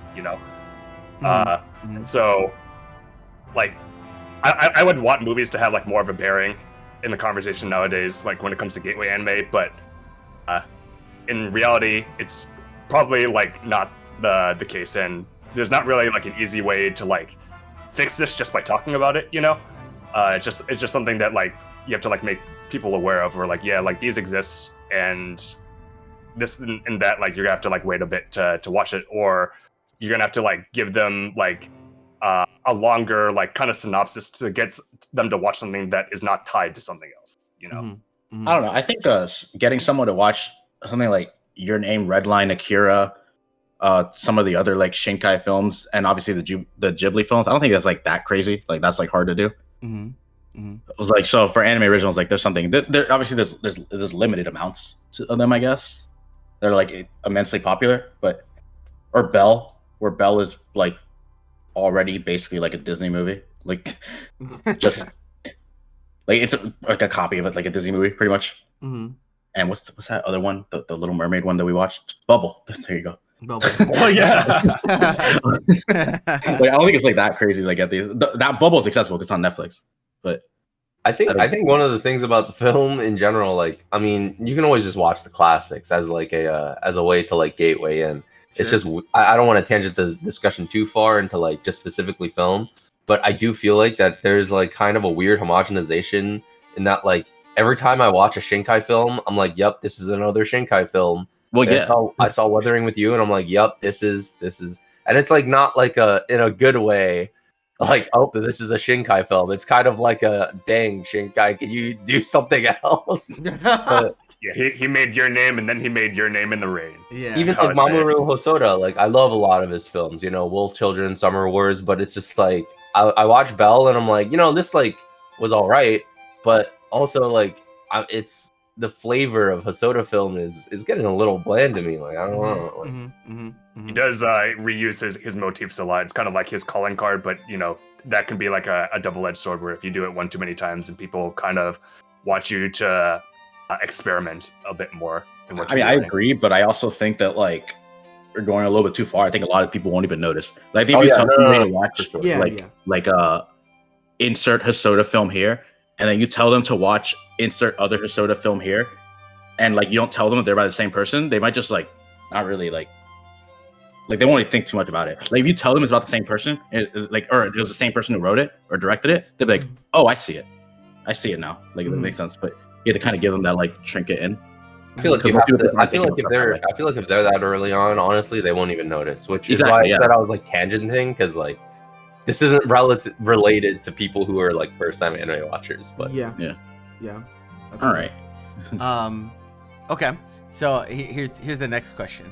How important do you think having a good dub is to being a strong gateway anime? I was thinking about putting Bakano. Not as much anymore. Okay. I guess a show like a movie like Parasite helped on like getting people to maybe be open to watching something subtitled, and also Squid Game. Whereas like and Money Heist is like another one, I guess, is a Spanish show. So it was like people are maybe a little bit less apprehensive about it, but it was definitely more relevant before. But I still think it's big. I was thinking about like good dub anime just for like that like reason, because like there are definitely people that would be like, oh, this is weird. it certainly plays a factor, but I think just because like this might just be me. I feel like the quality of like dubbing has just gone down the past No, couple of that's years. facts. And so it's like it's just kind of hard to think about dubbing and like recommending people a show with a good dub just because it's kind of rare to find nowadays. Well, a lot of times when we recommend these shows, they're older shows. Like, you know, Yeah, like what's a good dub? Bakano is a good dub. It's like, you know, or Death Note or Code Geass. Like, So like I feel like the qual. So I agree. I think that there's like kind of a general downturn in the quality of dubs that I feel like that I've seen. On the contrary, I feel like the reason is because they're not just using the same like 6 people over and over and over and over again. So there is like a give and take, but there is like that negative consequence of like, well, it just feels worse now, as opposed to like, oh look, here's like every name I know like ever. It's like Matt Mercer, Bryce Pappenbrook, all in the same show again. Woohoo! But now it's like people I don't know, and unfortunately, people I don't know probably have less experience, and that makes them perform a little bit worse more times than not. Mm-hmm. Would it ever be like a make or break for you guys, like having a good dub or not having a good dub? No, For like, us, no, but I mean, in for general, some people, sure, but No, for recommending to someone like brand new to anime. Would you No. like? Okay. some people just, I mean, for some people who say, I don't want to read, I mean, you just kind of have to, you know? But I mean, like, Yeah. I would attempt to I would definitely attempt to recommend things irregardless of whether or not it has a dub or not first. And then if they say I can't read, then I'd be like, well, fuck. Do you watch Gurren Lagann? I see.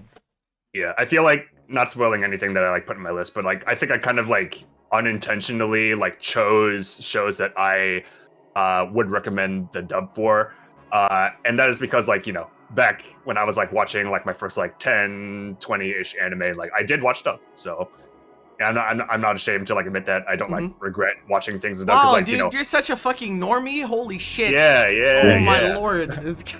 But like, telling me that I of mean, the that's not, 200, like, 300 anime you've seen, 20 are dubbed? obviously, like I grew out of it, and like now, like I'm like exclusively like a sub watcher. But like, what like it was said before, like I think the quality of dubs nowadays like has definitely like been on like a downward slope. I would say like at the turn of like 2010 is when dubs started to like feel extremely like underwhelming. Whereas like things from like, you know, early 2000s throughout like that entire like decade, like I think has fantastic dubs. I think the problem is simuldubbing, but I mean that's maybe yeah, that was be a thing too. But in terms of like it being like a factor in like recommending, not really.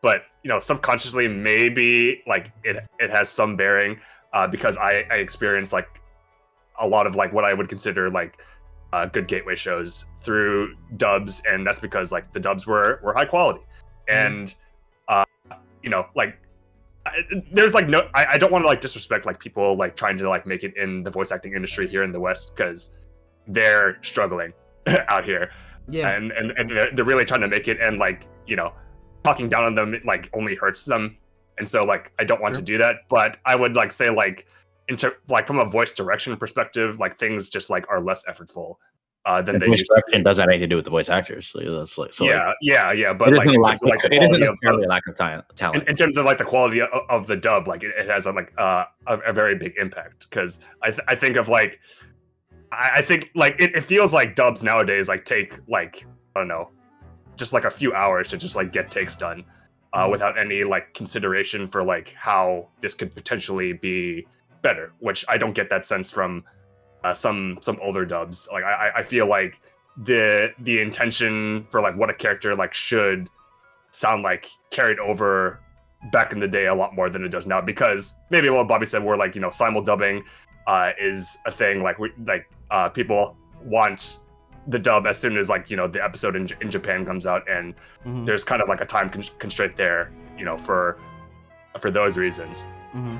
But you know, like if you watch dub, like I'm not gonna judge you, but you should probably like understand like kind of like how things like are have evolved over the years, and that like you should probably like be a bit more critical, and like that type of thing can go a long way when it comes to like really like enjoying and then getting invested in a work. Mm-hmm. I mean, I definitely understand like someone. So there's like a whole like group of people out there that just like can't. I'm just giving like a random example. Like can't eat without like background noise. You know what I mean? So like if they're at home and they're eating dinner or having lunch or whatever they're doing, they just want to have like something in the background. Maybe they're not even necessarily paying attention that much. They just want to have like something to mindlessly like look at. And if they're like that type of person, obviously they're not like appreciating the anime as much. But like that could be just like a way to like get them into it. It's like, oh, you just put this on in the background, and then like you're gonna hear intense screaming. You're gonna see some pretty colors, and like that might be enough to get you to be like, all right, wait a minute. Maybe I should like give this more thought. And like, because I've known a lot of people who are like that. Like they would watch like a ton of like random TV shows, and like they just have them on in the background. That's how they consume a bunch of shows. And then like when the key moments like kind of kick in, they're like, wait a minute, that was sick. And then like that's when they'll like go back and like actually like watch it. Like it's like, all right, this got me like invested. And I think it's like a weird way to consume media. So just kind of basically every media you consume is like an audition. Is like, is this gonna like get me to get invested in it to make me actually like watch it like fully? Because I do that a lot. Like I'll put like background noise of shows and some anime that I've seen many times that like I just like that I'm very familiar with. So like I do like House and Supernatural a lot because I just know those shows like start to finish pretty much. So like when I just have the background noise there and like one of my favorite moments kicks in, I say, oh, but I've also already seen those shows, so it's like pretty different. But okay, yeah, I mean, I think that's definitely reasonable. So in terms of so scenario, right? You're once again you're recommending to someone who has not seen any anime before. It's literally you're responsible for their first introduction to the medium.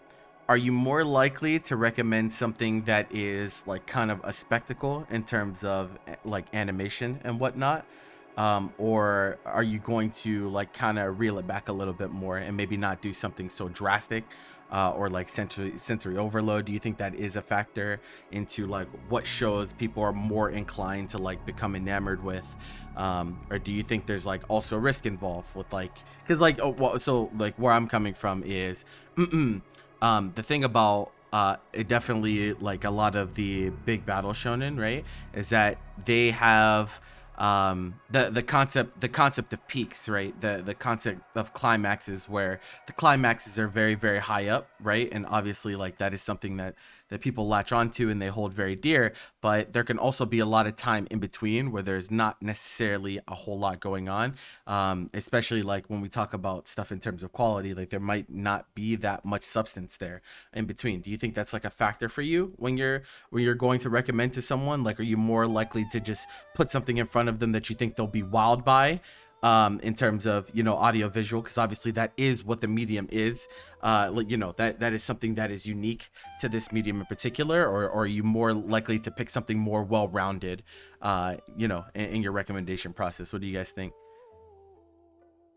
I actively avoided like very like Akiyuki Shimbo inspired anime personally, because like I was like in my heart, like I would want someone to get into a show like March Comes in like a Lion, because I love that show and I think it's incredible and like incredibly resonant. But like as a first anime, I'm not gonna show that to someone, because like to me, like you have to kind of like be ingrained in anime like a little bit first before you can watch that show. And because one of the things that I actually was trying to do was avoid shows that were like like those shows that like have like those really cringe aspects that anime like tropically has. And I think March Comes Like a Lion like easily avoids like all the super cringe like anime tropes, like like walking in on someone, oops, they're changing, or like falling on people, and like haha, like all the weird ecchi stuff, like all the weird like lolly brother sister brocon siscon nonsense, like it avoids all of that. The problem is that the presentation of the show, it's very shaft, like the cuts are erratic, like there's a lot of like symbolic like imagery with dense dialogue, and I'm like, all right, I unfortunately can't in good faith say that this should be someone's like first anime. And like I said the same thing about Psychopaths for like story reasons. Like I can't just start throwing like philosophy mumbo jumbo garble like at someone's face and say, hey, read all of this, you know. And so like I think both from a story perspective and from an audiovisual perspective, there is a too far. Yeah, I guess it definitely kinda, like good. It definitely like depends on like how much intentionality there is like with like the audio visuals, because you know, like you said, a lot of like Akiyuki Shimbo stuff is very abstract. There's a lot of meaning to like literally everything that is like shown to you at any given time, and that is something that easily like flies over a lot of new fans' heads, and it's understandable why. But like say like the spectacle aspect of it was just simply like, you know, the action.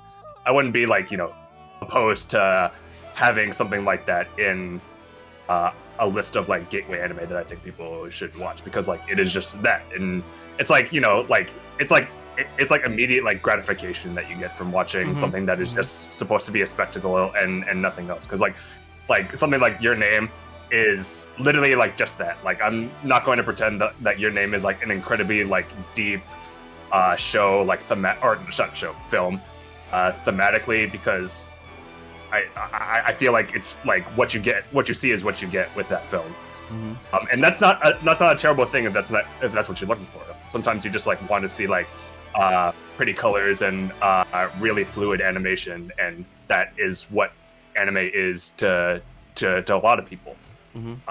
So like it really like comes down to like, you know, how like dense is the show, which I guess is more of like a subject matter thing than it is like just purely like an audio visual thing. You know, what is the show like trying to say? Like, is this like, you know, trying to be something that is more than it appears to be? Which is, you know, why like it's hard to recommend chef shows, because they're always like extremely like ambitious when it comes to narrative, when it comes to, you know, thematic identity and how it's executed. Whereas like I would say like something like what's a good example? Something like Trigger is not something that you have to like think too deep about in order to like get a lot of enjoyment out of, you know. Like yes, like their concepts are like very, very absurd, but I think like the average watcher will know like why people like enjoy things like Trigger and things like Old Guy Next. Okay. Like, you know, I think like that's where the line is drawn, is like, you know, how deep is the substance of the show, and like how much does that tie into how it's like presented in the audio visuals. I think it's kind of a cop out to say it depends, but honestly, it kind of depends. It really does.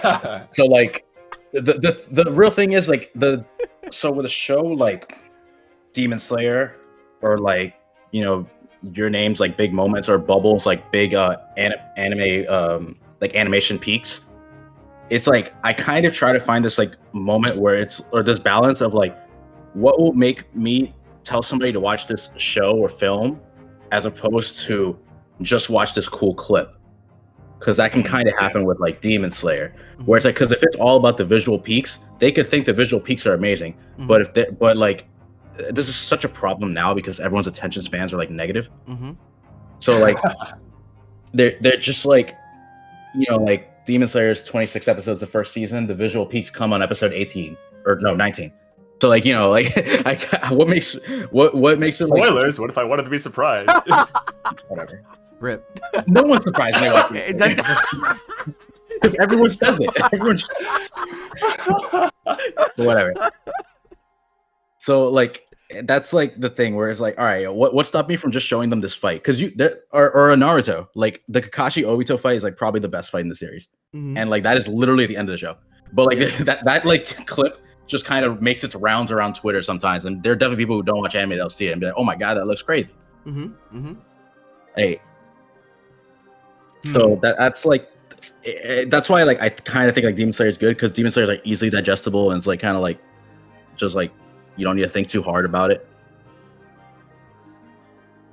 When it comes to just like the recommendation process, like I probably would be like inclined to like include things that like have like these peaks or have like these shareable clips, like not even like intentionally, but like just in the idea that like something that like I hold in high regard when it comes to like something like character animation, which is like not like as appreciated as like visual peaks, like in terms of like, you know, action. Is something that like those are things that like people are not going to be like as into or understand like the value as much. Like while I wish that wasn't the case, like, you know, it's easier, or rather it's more difficult to appreciate like minutia like in anything.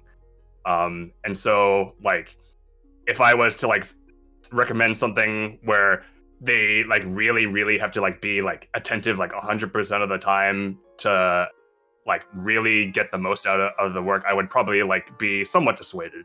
To say, and like I wouldn't be like completely dissuaded, because like, you know, something like that could like be rectified just by like having like a short little like conversation, like maybe like 2 minutes of like what you should be looking for in a show. But like if we're assuming that people are just going to be like looking at our lists without, you know, without much elaboration, obviously like we're going to elaborate a little bit, but if you just like stumble upon a list, people are going to like, you know, gut reaction it, you know.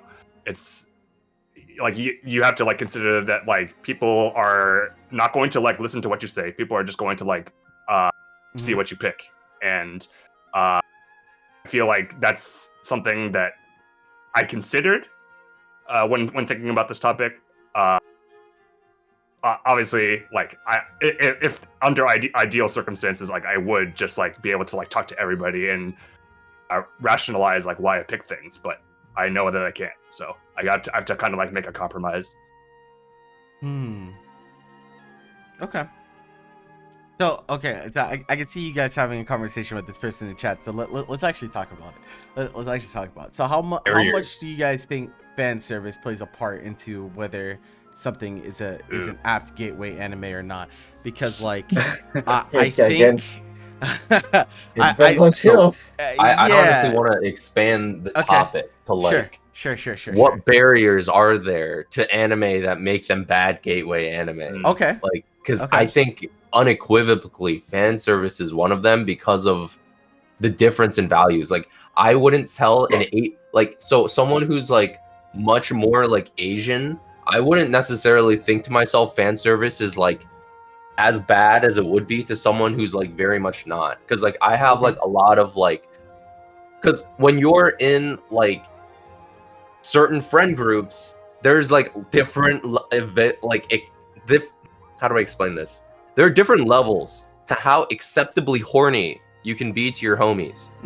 It depends on your friend group, and I've noticed that within more like Eastern, like whatever kind of friend groups that I'm a part of, being more openly horny is okay, because that's like culturally, that's like culture, yeah, it's less egregious, right?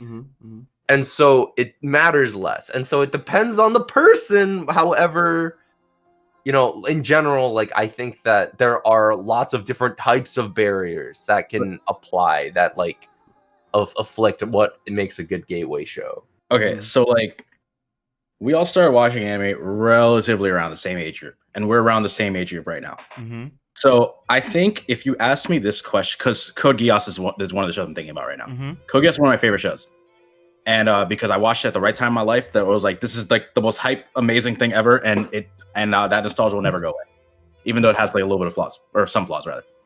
So this was like a show like when I was like 15, 16, around the time I watched it, probably like 15 or something, and like I thought this is a really good gateway anime, and it probably objectively still is, but there's like some random moments in Code Geass that I think right now, as a 27-year-old, if I was trying to get another 27-year-old to like maybe get into anime, that I'm just gonna be like, how the fuck am I supposed to explain the Table Coon scene to them before they get to it? Oh no! That was literally a reason as to why I'm not gonna put Code Geass in my list of 5 here. Because there's also like, just like random shots of like whenever they're in the suit, like like, the next like Talon's ass just comes up for like no reason. You're just like, oh, okay, sure. Yeah, it's just like there's like a pretty fair amount of like fan service in that show, and it's not like egregious, I guess. Or I guess, but the thing is, that's like my perspective, like someone watch anime forever.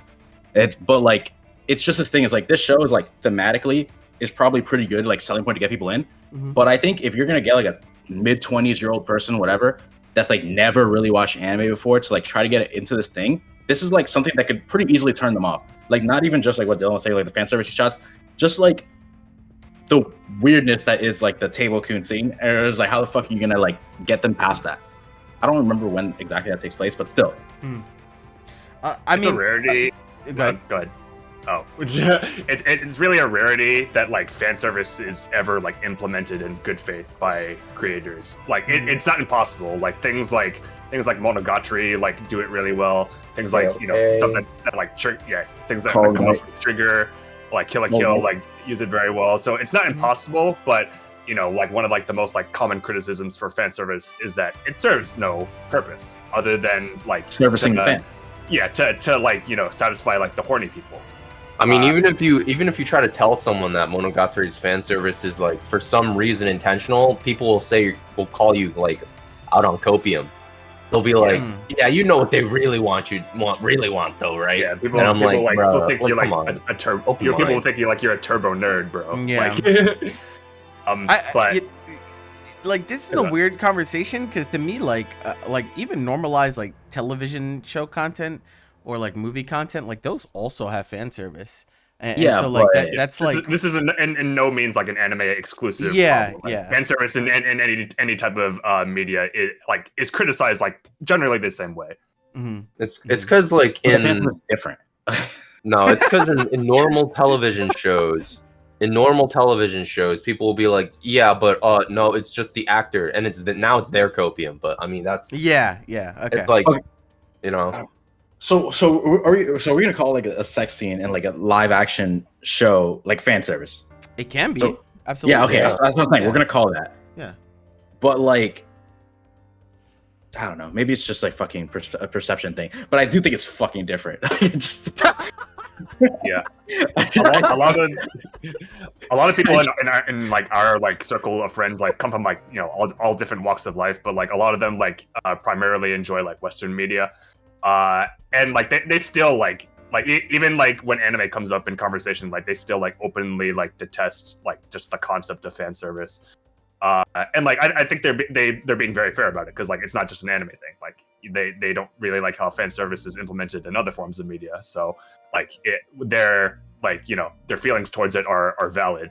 Like I think it's just like a tolerance thing, honestly. Like this is more so something that like Bobby was saying, like certain people like are it's more like socially acceptable to like say like you like something that like has either like a little bit of fan service or maybe like it's a more like definable part of it, like depends on the show. But yeah, like it's probably like something that I would say like is generally like avoided because like I wouldn't say that a lot of the things that I would recommend to like a new person getting into anime like are like heavily like filled to like the brim with like fan service. Like when I think of like one of my first anime, like I started off like watching like Fairy Tail as like the first like shonen that I ever watched, and like the first thing that comes to mind. No wonder when you hate shonen. Yeah, you got me, bro. Yeah, like the first thing that comes to mind when I think of that series is the fan service. Where when I think of something like Code Geass, like it's not the first thing. It's just like it's here and there. Yeah. So my like thing was what I was originally referencing wasn't even really like fan service because like fan service like what I can kind of like it's mostly just like the weird ass shit like the Nina stuff and so or the trope of like somebody walking in like on like a girl changing that doesn't really like happen in like Western stuff and it's like just kind of like stupid and like harder to explain. Yeah. I mean, because like if characters have sex, it's just like they establish a relationship, they fuck, and it's like in anime, it's just like why did you have this? Like what was the purpose at all? It's like I don't know. I actually know someone who they don't like anime for a really really strange reason.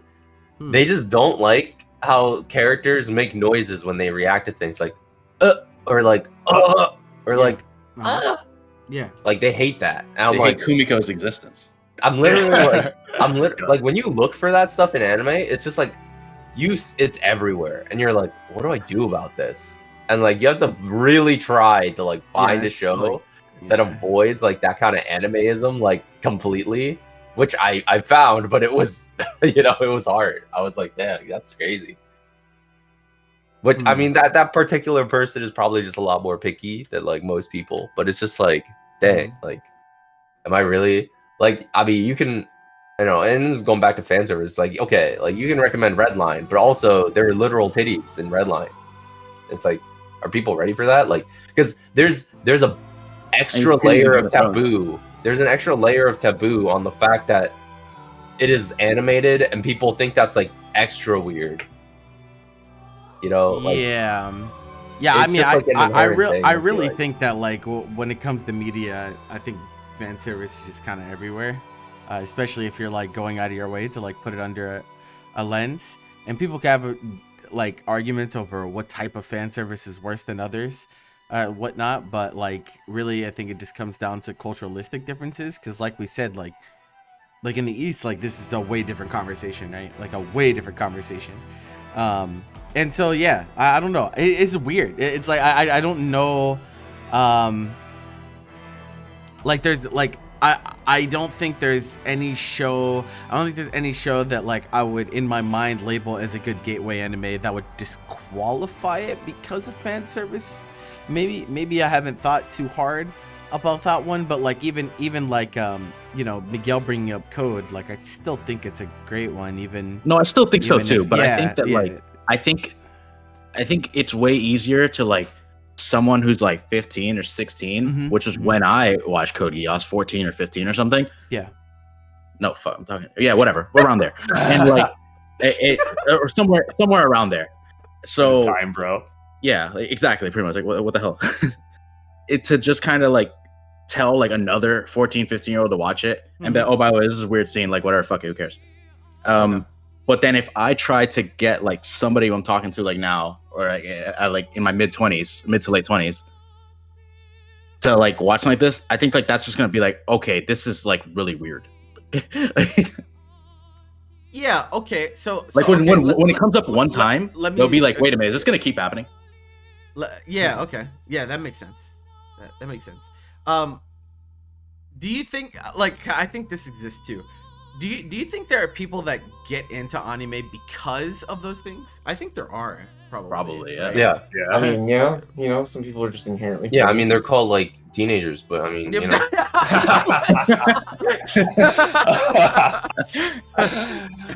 I was one of them. Hey. yeah, sure. Okay. Here's the I think this is like the last topic we should probably speak on before we go over actual lists. But do you think that there are shows that never leave the gateway?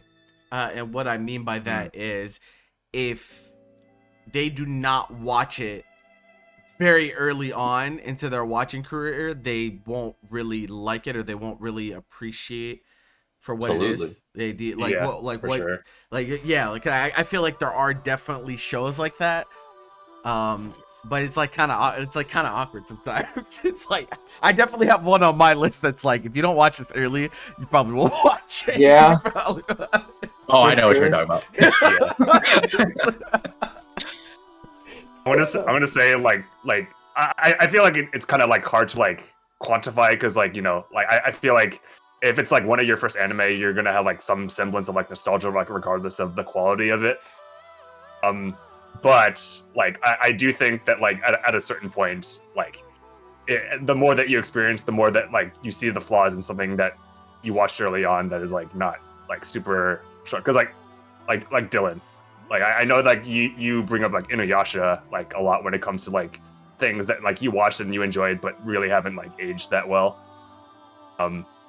Like maybe that's a different thing talking about like gateway shows, but like things that like change not with age but more so like change with your experience is kind of like what I'm getting at. Because like this is not a show that I have watched personally, but like I think like when I think like Rising of the Shield Hero, that type of show, I like the fan base for that show is like very like split on whether like you call it like a good show or you call it trash. And I think that's because of like when people watch the show, because I think from my like where I stand, like a lot of people who like the show Mhm. haven't watched that much anime. Mhm. Whereas like people who have watched a lot like think it's trash. Mhm. Or, like think Mhm. it's like Mhm. just not a good show. Like no matter how you look at it, and I think that's like kind of interesting because I know both. I know like people in both parties, you know, or somebody who like thinks like yeah it's pretty good, Mhm. and Mhm. people who will trash on it to no end. And like I do think that there is like you know merit to enjoying a show like when you can, Yeah. because like you know like I think that if something does have merit, then you should recognize it.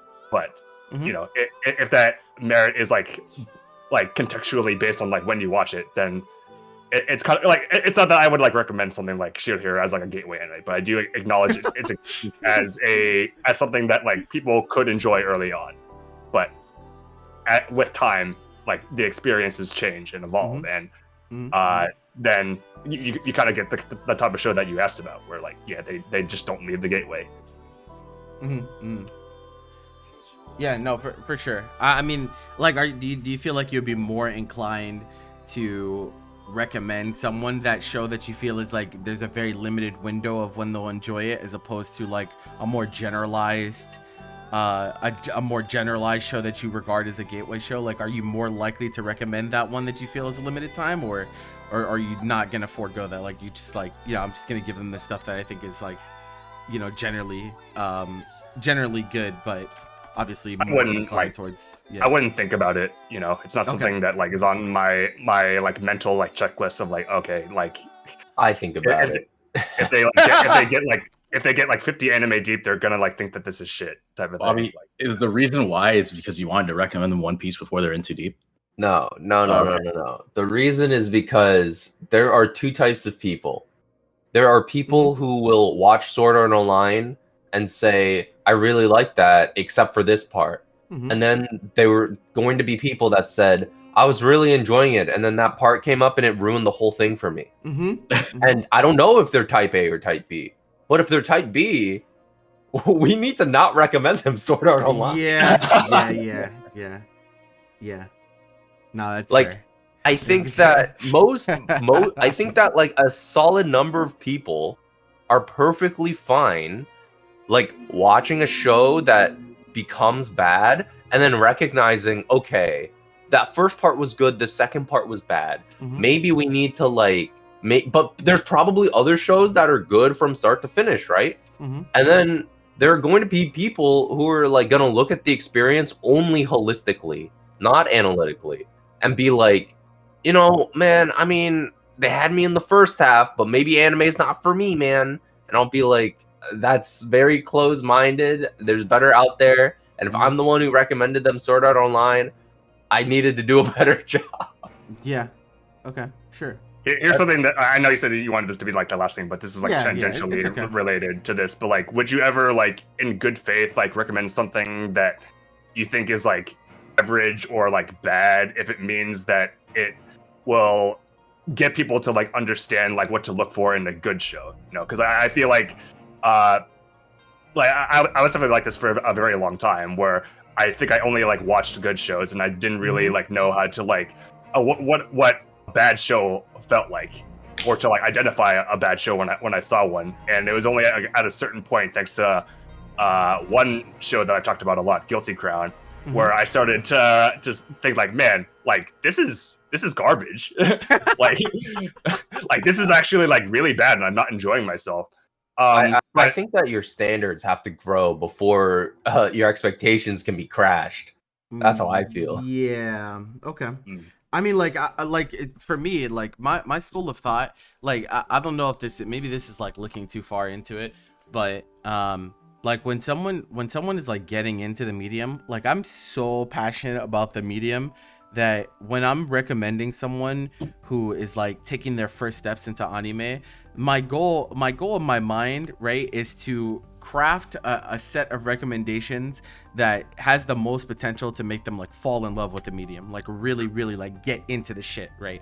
And obviously like that's not what everyone is in for all the time. Like obviously people get into different things for different reasons, but because that's the way that I kind of attack recommendations, there are some times where I'm totally okay recommending someone a show that I think is a gateway show, but maybe a 5, for them to gain the understanding of like, because like even a 5 can do some things very well, right? Like even something that isn't necessarily a fantastic show. It could be painstakingly average, but still sometimes do certain aspects very well, and I think that matters.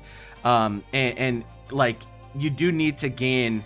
I do think that you do need to really understand, like to appreciate the truly good, you do need to understand like what the bad is, because there are examples of that. And like I think that's another aspect of the whole recommendation layout that like a lot of people kind of fall victim to, where like an overwhelming majority of shows that people watch or get recommended, they're not bad shows. Like you're not usually getting recommended like 3s and 2s. Like those are not things that you would see. Like you just wouldn't, right? Like because like most of the time when someone tells you, hey, watch the show, it like has a certain level of quality and production value, and you know, it's some aspects popularity that kind of make it shy away from like being, you know, in those lower scores. But I do think there is value in like kind of like you can use it as like its teaching experience if you want to attack it that way. But obviously like I think you're gonna have to really understand the person that you're interacting with in order to get to that point, because I think some people are like not necessarily into it to like know the ins and outs of the medium and the peaks and the valleys, and you know, and like have super wide diverse taste. Some people are in it just for like the strictly the pure entertainment value, right? Like some people just really like you know, just being entertained and not really thinking too much about what happens afterwards. So it's definitely not a hard set answer, but I do think there's value in that school of thinking, if that makes sense. Yeah. I just thought it was like fascinating to like bring up, because like even though like I detest like a show like Guilty Crown to like no end, I do think it is like one of like the shows that has like influenced me the most, because it made me recognize like, you know, things can be bad. Yeah. And you might it might try to like pull the wool over your eyes just because it looks and sounds amazing, but like when it comes to like the actual like substance, it's like unequivocal garbage. And it is like I feel like a lot of people like don't like, they may like come across something like that, but they like maybe like won't recognize that like, oh, I'm not enjoying myself or something, or like, oh, something is like terribly wrong, and like I don't really like know how to like pinpoint it. And like having some of these shows just to like experiencing some of these shows like just as like a means of comparison, I feel like is important if you're like trying to like get deeper into the medium. But like, you know, the conversation of whether or not these should be among the first shows that you watch is definitely like something that's like up for contention. You know. Sometimes you just like shit, and that's okay. Yeah, like me. I love Guilty Crown, and I know Bobby the whole time is like, bro, why I need you to ease up on Guilty Crown is what Bobby's thinking. Never, bro, never. Like ever since I've known Bobby, like we've been at odds at this, and we've somehow still like remained friends all this time. It's because it's not like I'm saying head ass shit like, oh, Guilty Crown is goated. Like I know Guilty Crown sucks. I just like it, and that's, you know, I don't really hold anything else. It takes a certain level. I think we would all agree, though, it takes a certain level of experience to be able to distinguish between something being good and something being for you, right?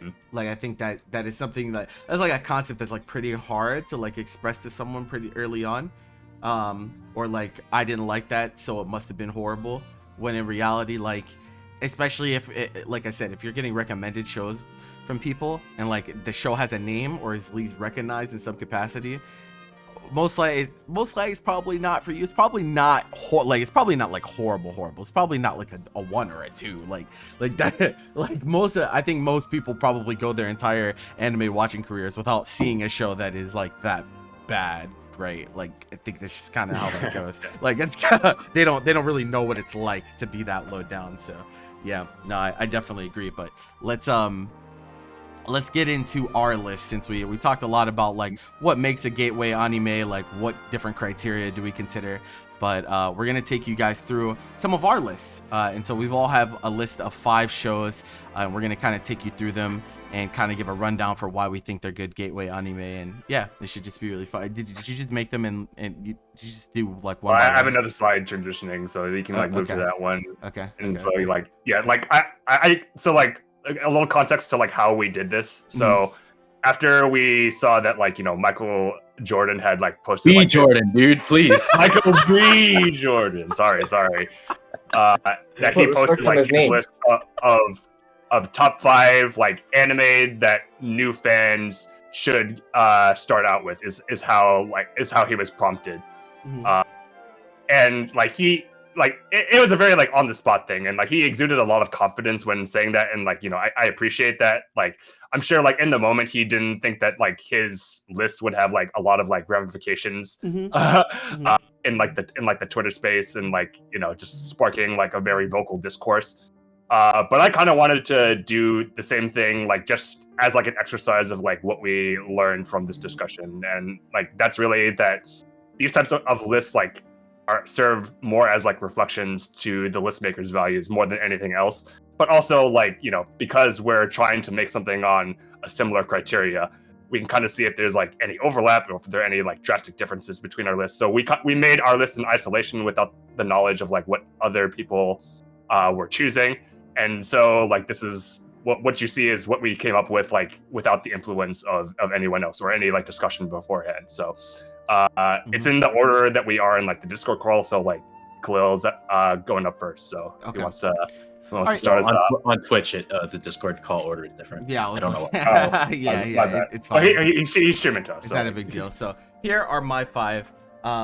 And for what it's worth, like I just because I put these 5 up here, it's not necessarily like my absolute top 5. I didn't spend weeks and weeks and weeks thinking about. But so like these are 5 shows that I think are really really good for people early on, and I'll kind of explain why. So FMA Brotherhood, I think is kind of like the gold standard for shonen, and I think it also hits. It hits like a very very good sweet spot where it's 64 episodes, which is not super overly long but also not short. So like if someone starts out with FMA Brotherhood and they're like I'm really enjoying this, they're not gonna feel like they're gonna run out like too early, because like I think that is an issue with like some 12 episode shows. You get it, you're like, damn, I'm really really enjoying this, and then it's over, and then it's like, fuck, like what am I supposed to do now? I think it's a show that's very very easy to understand. Obviously the animation quality and everything is pretty great. Bones does a great job on it. Good dub, too. Yeah, it has a great dub. I think there's enough balance between the substance of the show itself and also the action and the spectacle behind like what's going on. There are some like deeper moments, some more involving like intimate character moments, and I think it does a lot with its real estate with those 64 episodes. And like FMA Brotherhood is one of those shows that not only I think is a great gateway anime, I actually think it's like one of the most valuable shows, just period, just altogether, for what it does.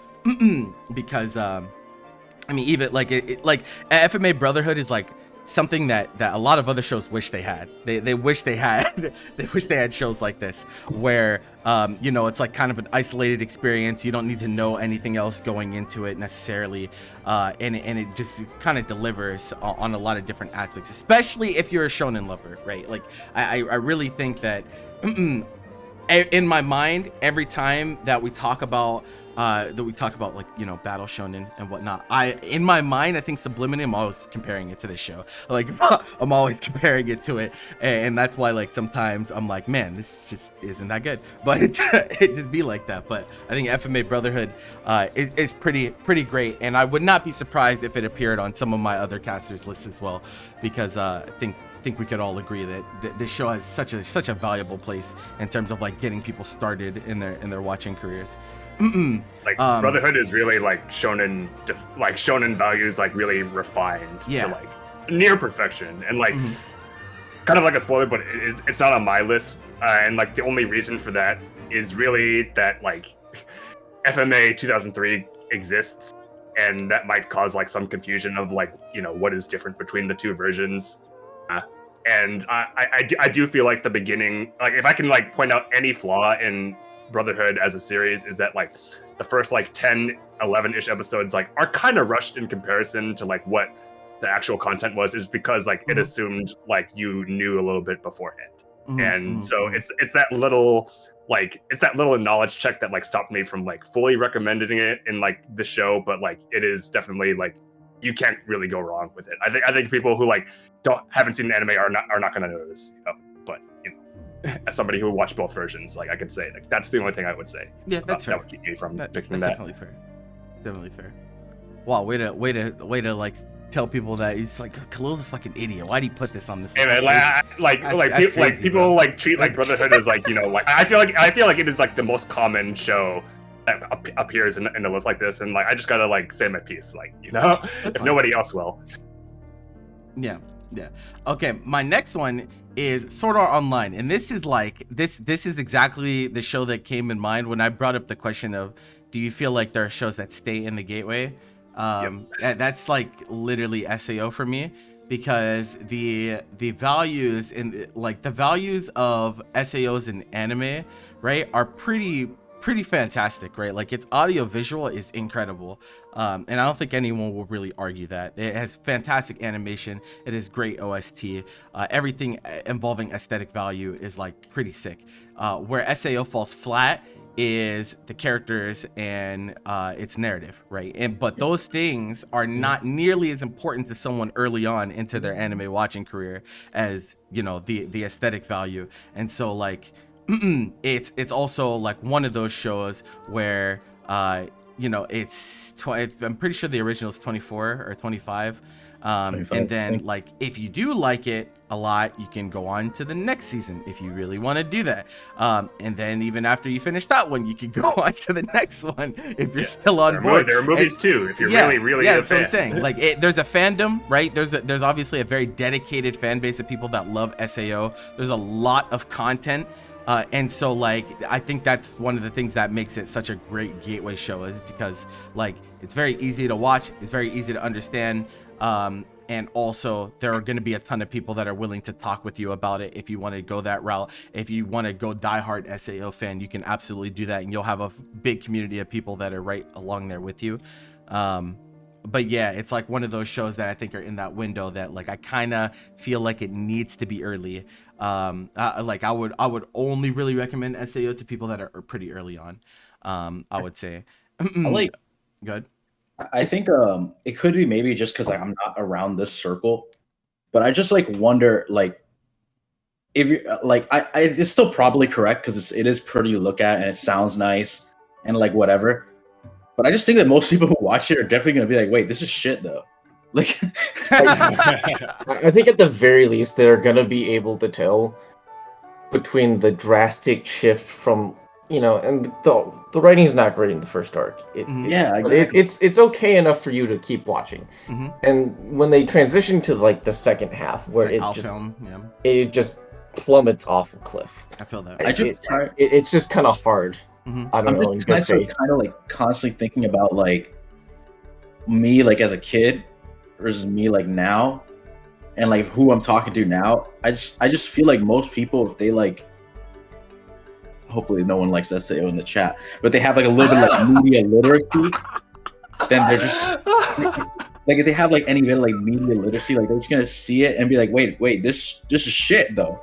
There is one like extremely important aspect that we didn't really talk about too much, I think, though, that is the premise.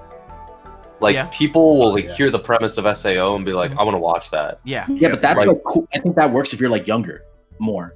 No, I think that works regardless of who you are in the modern age. It actually doesn't matter. You know, I think part of it is that like the people that like I know who are in my current age group that like are like engrossed in like video game culture, like already watch anime. So maybe that's why. I'm just trying to think of like somebody who like I know that maybe isn't a part of like video game culture already, and like is like my age. Then like I just don't feel like it'd work. But if I'm trying to tell like a high schooler to watch it, I'd be like, all right, high schooler, are you like dumb as hell, or like are you like I don't know. If you like video games, I feel like, all right, dude, this is gonna be like cool, like to get into. But then I feel you're quickly gonna realize, wait, this is not good. But just like getting it's kind of like a no brainer if you like video games. Average score on SAO. I'm gonna check right now. It's gotta be somewhere. It gotta be somewhere in the Bro. 7s or 8s. It gotta be. Really? It has Really? to be. There's no Dude, I way don't it's know, not. man. Probably like a 75. I would. It's a It's so 60. Okay, well, I'm gonna check Mal though. It's a 68 on any Check, list. yeah, check. I them did out. Check them mad out. about this, bro. He's like Oh, trying to yes. find the evidence. To like, man. It's 7.2 on Mal. Dude, I Okay. just think it was just low, by the way. But Yeah. this show's not good. I don't know, and I think it doesn't take much to realize that it's not good. Well, you got to understand that most people that are on anime rating sites are not your gateway people, right? Like they're people that Yes, have that's watched true. more shows to the point where they care enough to put them on a list and actually rate them. So like, Yeah, no, even that's that true. takes a certain level of So it's it'd be like I don't know, that. man. People, I just think, yes, I like still like agree with it because it's pretty. It's like look at like what anime can look like and like what like it can sound like and Mhm. see if like that can get you like invested like in a way. But I do think that like you're gonna quickly run into a point with this show that most people will just be like, this is shit, unless they like really like video games and they're young. It's not most people, but there are people like that. But I- it's, like, not, I it's could be- definitely I could not be most wrong. people. I could be wrong. I don't know. I think you're over exaggerating. Yeah, I've never yeah. heard anyone actually say they like this show though. That's because the people you talk to watch a lot of shows, man, most of the time. There's a by next Where are you people? Why Where not? are They, you they people? exist. I know. I literally know them. They exist. Where did you meet these people? What? Like through other people. My immediate friends like don't. But then when I step out, it's like, oh shit, there's a lot of them. You ever go to an anime con and see all the Sword Art Online cosplayers, bro? I haven't. No. Okay, no, but to me, you can cosplay. You can cosplay a character just because, like, who the fuck wants to cosplay Kirito, man? Honestly, like, why? There are a lot of people. A lot of They people. think he's very I know, cool. I know. There's a lot of people, but like, why? Y'all think he's looking for a cool. fight, bro. Okay, no, I was He's gonna looking say- for a fight. Okay, because I was gonna say you could cosplay. Maybe you just want to cosplay the girl because you think she's cute. But then I was like, wait, who's gonna have a Kirito? I was like, whatever. You don't think like all I'm black fighting and a losing this battle. orange is cool, bro? I'm fighting a losing battle. I get that. I struggle to. I just Wanna use your believe words. it, you know, I Let get it it. out. There you go. Smash the mill. Smash the mill. Anywho. told me Kirito's not good. Anywho, We all agree. we all know we Yeah. all know he's horrible, but that's not the point here, right? That's not the point. That's like Whatever, man. Fuck it. not I give the up. point, I lose. bro. Next show. Just- Let's just- move. Next Just let it show. go. All right, Let it Spy go, X my Family. Spy X Family is the next show, and I think that like this is obviously the newest show that I have on my list, and like, you know, when I was watching the original Spy X Family, it really occurred to me that like, wow, this would be just a fantastic show. This would really be a fantastic show for someone who is looking to get into the medium. And why do I think that? It's because it does so many different things at such a consistent level, right? We talk about shows that kind of are carried by their climaxes and by their high points. Spy X Family is a show that is painstakingly consistent. It like stays the same level of quality throughout the entire thing. It also has like interesting character designs and like cool little character moments for people that want to get invested in them. I also think it's just like really cool from an aesthetic standpoint. Like Wit and Cloverworks do a fantastic job with animation flexes, and also the soundtrack is great on top of it. It just has like a lot to it. It does a lot of different things at once. It has a lot of range, right? It doesn't like master any one thing, but it does a lot of different things at a level that I think is very valuable. And like, you know, in some ways, some people would say that, you know, that could kind of mess someone up early on into their anime watching career, but I think, because, you know, there aren't many shows that are as consistent as this one. But I think if someone is early on, right, and I'm recommending them a show, right, I think the value of this one is that it is so broad. Like from the show, you can kind of get a sense for what do you really like, right? Like what parts of like by asking what parts of Spy X Family do you really like, I think I could get a really, really good idea of like what you're looking for. and kind of like take it from there and like kind of direct you in the correct direction, because it does do so many different things in a consistent manner. It doesn't like really slump in any one way, and I think that's like really cool. And really valuable. And it's also modern, which, you know, we didn't really talk about it, but like I feel like a lot of people kind of biased against watching older stuff because it feels like dated and not, you know, not trendy and stuff like that. Like I definitely think there are people that think that way. And it's also unbelievably popular, right? It's like one of the most popular series out there. Like there's no shortage of people. Like if you go and you watch the show and then you know, you have any friends that watch anime and you walk up to them and you're like, yo, you guys hear about Spy X Family? They're like, yeah, bro, like that shit was fucking dope, right? Like, and then you get into the conversation, and then maybe, you know, maybe you're more likely to check out more shows from there, just because you're able to find people to actually like interact with you about it. But yeah, like the consistency is like what really draws this as a gateway show for me. But it's also, you know, it's like one of those shows that like it's a gateway show, but I also think it's just like generally pretty good. Like it's just a good show in general. But yeah, that's like where I was coming from, where I put Spy Family on this list. So I don't know how you guys feel about that. But. Yeah, it really does feel like a blessing that a show like Spy X Family has the reputation that it does. I feel it's because like, you know, like it is like a shonen like Jump series, but like it doesn't like, you know, emphasize like the typical shonen values that you would find like from them. It's definitely like more of like a slice of life than I feel like most people would think that they would enjoy. But you know, like you said, like this show, like everything it does is above average, and like it doesn't have like any like discernible values at all, and it definitely like has like, you know, things that will like be more impressive than others, depending on like who you ask. But on just like an episode to episode basis, like can you really say that the quality like dipped at any point? Because like I don't think you can. And like I say it's a blessing because like it is definitely more like focused on like the character interactions and like the family aspect, which is something that I feel like people like learn to value like over time, rather than like if they're just like looking for something that is like action packed, like the spy part of the show would imply that it has, and it does. You know, like Lloyd is like very cool and like does his job like, you know, to a T. He's a very like interesting like spy character to just like watch him like do his job. But you know, when it comes to like the reasons that people enjoy the show, it's like very varied. You know. Yeah, for sure. Because like I know a lot of people who have watched the show like without watching like too many anime, you know, and like it's like among their favorites. Like not even like on the virtue that it's like one of the few things that they've watched, but you know, because like it has this and this and that. Yeah. And they're able to like identify like why they enjoy the show, and I feel like that is like an important thing to learn early on, is like, why am I enjoying this, and what makes this show quality in my eyes. And I feel like Spy is a great show for introducing a lot of like great parts of anime to people. Yeah, no, for sure. I mean, it's just, I mean, this show is just something else. Like, it's like, it just really be like that.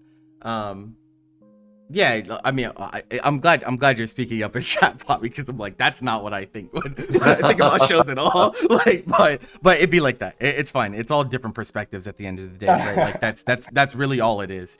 And all perceptions are definitely valid. So I don't want to make people feel like you're wrong for thinking about it that way. You're just, you know, it just is what it is. But next show, Your Lie in April, and the reason I chose this is because I think somewhere along the way you need to. I think. Like, you need to bridge the gap, right, between the audio visual and like also like this is like a really good gateway to like drama. I think it's like it's so valuable for that, right? Because I think this is the type of show that you know, a lot of people probably will not watch. Like if you're like someone who, you know, only likes, you know, the fighting heavy shows and stuff like that, it might be like not a show that you consider at first. But I think it does a good job of like, you know, establishing a show that has like great visual flair, and also, you know, leaning into that more like emotional dramatic narrative. And like, you know, it has been a point of a lot of controversy for people as well. Like, you know, like Your Lie in April has come under a lot of scrutiny, especially in recent years. And whatnot, but I think like as far as like a starting point to bridge the gap into like more stuff like this, like more dramatic, less focused on like, you know, action and whatnot, I think it's a great like gap bridger. Like I think it'll get you there in a lot of ways. I don't know how you guys feel about that, but like I think it's like a show that I would recommend to someone with the concept of like, I want you to feel what it's like to be emotionally invested in characters and what is happening with them, right? Whereas they might not be as apt to do that with some other shows that I would also put up there as gateway shows. I think it's a great pick. I literally had this show on my list, and then I like changed it last minute. Okay. I like this show a lot. Like, I mean, some people think it's like melodramatic, which I mean it kind of is, so which can be a little bit like off-putting. But this is kind of what I was talking about Michael B. Jordan's list earlier. That I like the idea of like, if you're gonna give somebody 5 shows and tell them to like do a slight bit of research or just ask me a little bit of questions and I'll tell you a little bit about each of them, you kind of want to get like a broad range. And Your Lie in April is like a nice little, it's a drama and it has like a little entry point, like tragedy, romantic thing. And it's like, it's got like a lot of like different aspects that are not just like what people normally think of with anime. Yeah. Where if this person just is not gonna like the battle shonen thing, you know, I just think it's dumb to put 5 long-running battle shonen. So I think this is like a good one to get like this market of people that are maybe into it.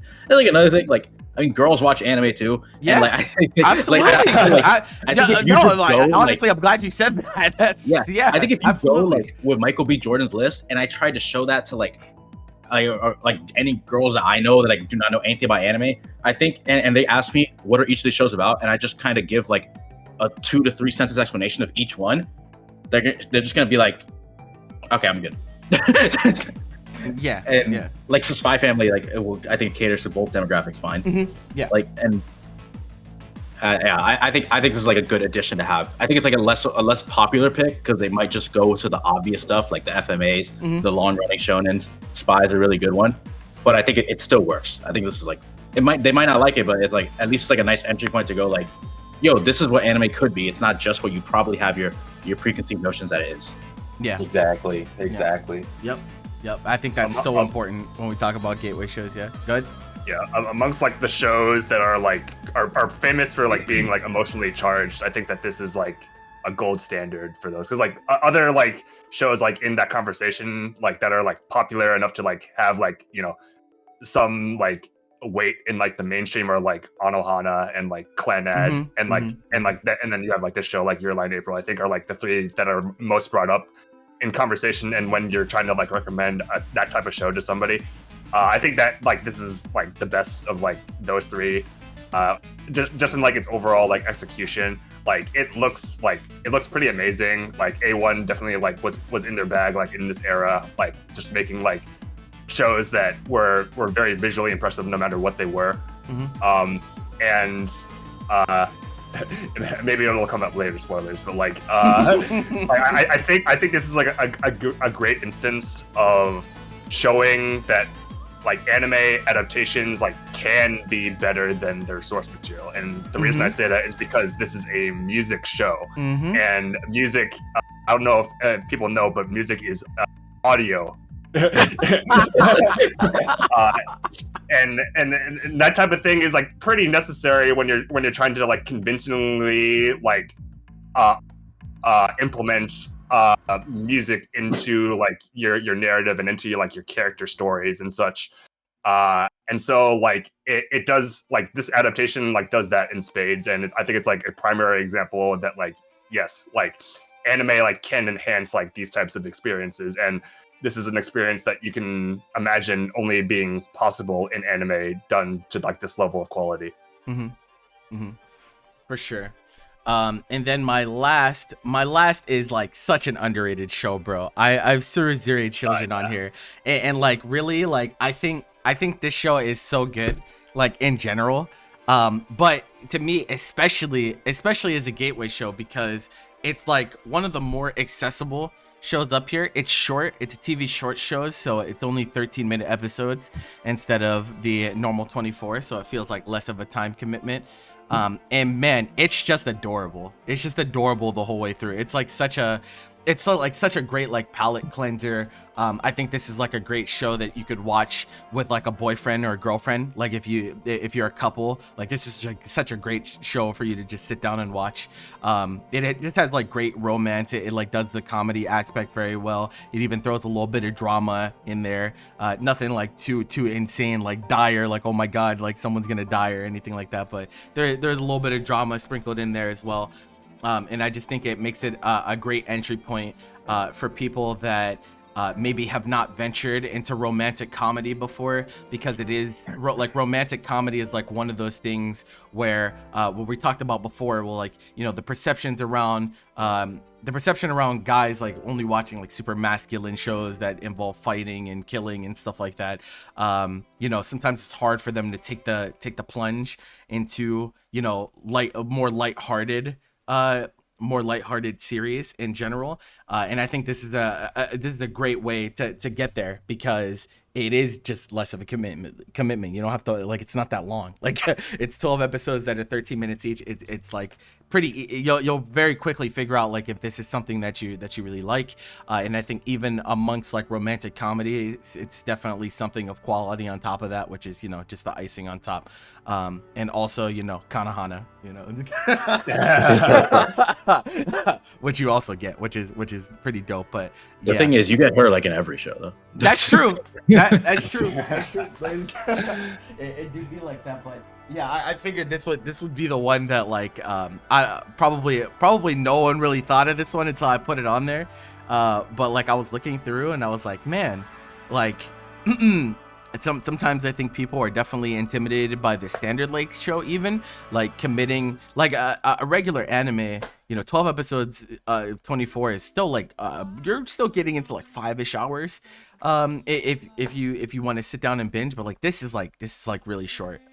You know, it's like half the size, so I think that's like much easier for people to be like, okay, well, it's not that much of a commitment, and then from there be like, man, I really like rom-coms, and then once you like rom-coms, you're set, because there's so much rom-com out there. There's so much, but yeah, I thought that this is a really, really good starting point. I think it's cool that like you chose this, because like, you know, TV shorts, like the amount of them that are good, like just trying to like look for like TV shorts, like I think like they're very scarce when there's this level of quality. And I think that there's something to be said about like shows, or really like anything that like flourishes like within its like limitations, because like, you know, obviously like TV shorts like tend to have like for less than half of the time that a normal like TV series would have for, you know, completing its series from beginning to end. But in the case of like Circulated Children, it really like is best experienced in like that short format. Yeah, it's like I describe it as like, you know, popcorn romance, that type of thing. And it really like is like the definition of that, where it's like these like short bursts of like, you know, pretty cute and funny interactions between like all the characters and like their respective partners and such. And like it really like, I think it's because of the length that like the show is like, you know, as engaging as it is for, you know, the amount of time that you spend watching it. And yeah, like, it's definitely something that I wouldn't have thought of, but I do think it's like a really good like first recommendation for people who have never experienced like rom-com or like something lighthearted, like you said. I think this is just one that like you probably know who's gonna like it, so that's why it works. I think maybe like as for like a vast like kind of like throw it out to like the audience, it might not be that great. But I think like if you know the person who's asking you the question of like, I want to get into anime, then you probably have a good idea of like if this one could work. I don't know if that makes sense. I don't know. I would feel comfortable like just throwing this at somebody with like a 30-second like elevator pitch, and like, you know, just see if you like it. And, you know, like Khalil said, like if they don't like it, then they spent half the time like investing in it. I think that matters a lot. Another show. This is like a common one. Like I recommend this show to a lot of people, and they're like, "I've never heard of this," and I was like, "Oh, you're in for it." It's like, I'm like, yeah. TV shorts should get way less publicity, like in general. Like, I do think it'd work. Like, if you're like a guy and you're like, your girlfriend never watched anime before. Yeah, that's what I said, bro. And, To like, watch together, good one throw in. no one wants to speak on it, but like that type of stuff is like super valuable, because like especially if you're like a couple and you're like, man, I really want to get in. If you want to get into a medium, but then your girlfriend is like, no, like, spend time with me. It's like, find something you can do together. This is something that you can watch together. It's like Yeah, man, anime out here bringing people together. I'm saying. I just think if you have a girlfriend who's like, oh, I want to get into this a little bit since you like it so much. Let's show me what you like. Yep. You just go like, well, did that person just get eaten by the yeah. It's like not all the shows might work that well. It'd be like that, but I actually don't know who's next in the order, so It's I Bobby. can't. Okay, Well- Bobby's next in the order. All right, here we go. Bobby's Yeah, top boy, 5. Yes, sir. Bobby just went with the modern, like the Yeah. Bro, I'm so pissed. My list Okay, is- good.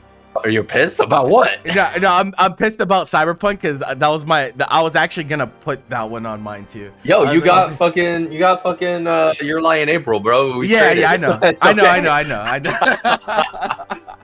All right, so first up on my list, I actually opted not for Full Metal Alchemist Brotherhood. The Okay. reason is because I feel like the Where to put standard it? that show sets is too high. Too high. Okay, that's fair. That's So that's fair. I do think it's an incredible anime. I think that it's fantastic, and but I feel like if I show someone Full Metal Alchemist Brotherhood, the next show that they're going to watch is gonna have It's such a not gonna be hard as good. time Mhm. holding up to the standard that mhm. they'll be like, bruh, and I'll be like, okay, maybe this would have been a better like second or third show Fair. or something along those lines. But I think Jujutsu Kaisen is a solid show, and I think one of the values that it brings to the table is it's still ongoing. I do think that part of the fun in the shonen experience is keeping up with like other people who watch the show. Yeah.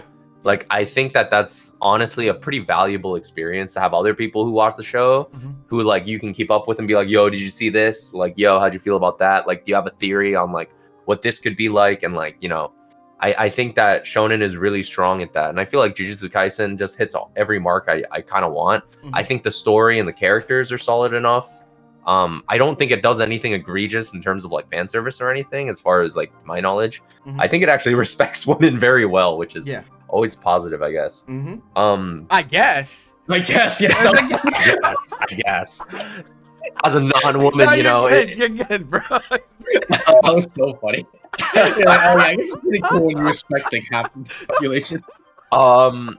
Yeah, but the animation's incredible. Like, I think it's just very, very solid. And I think, like, if you have solid, it'll blow someone away for the first time. Mhm. Like, Mhm. the show is just, there's a lot of things about it that I don't think are, like, groundbreaking in terms of shonen.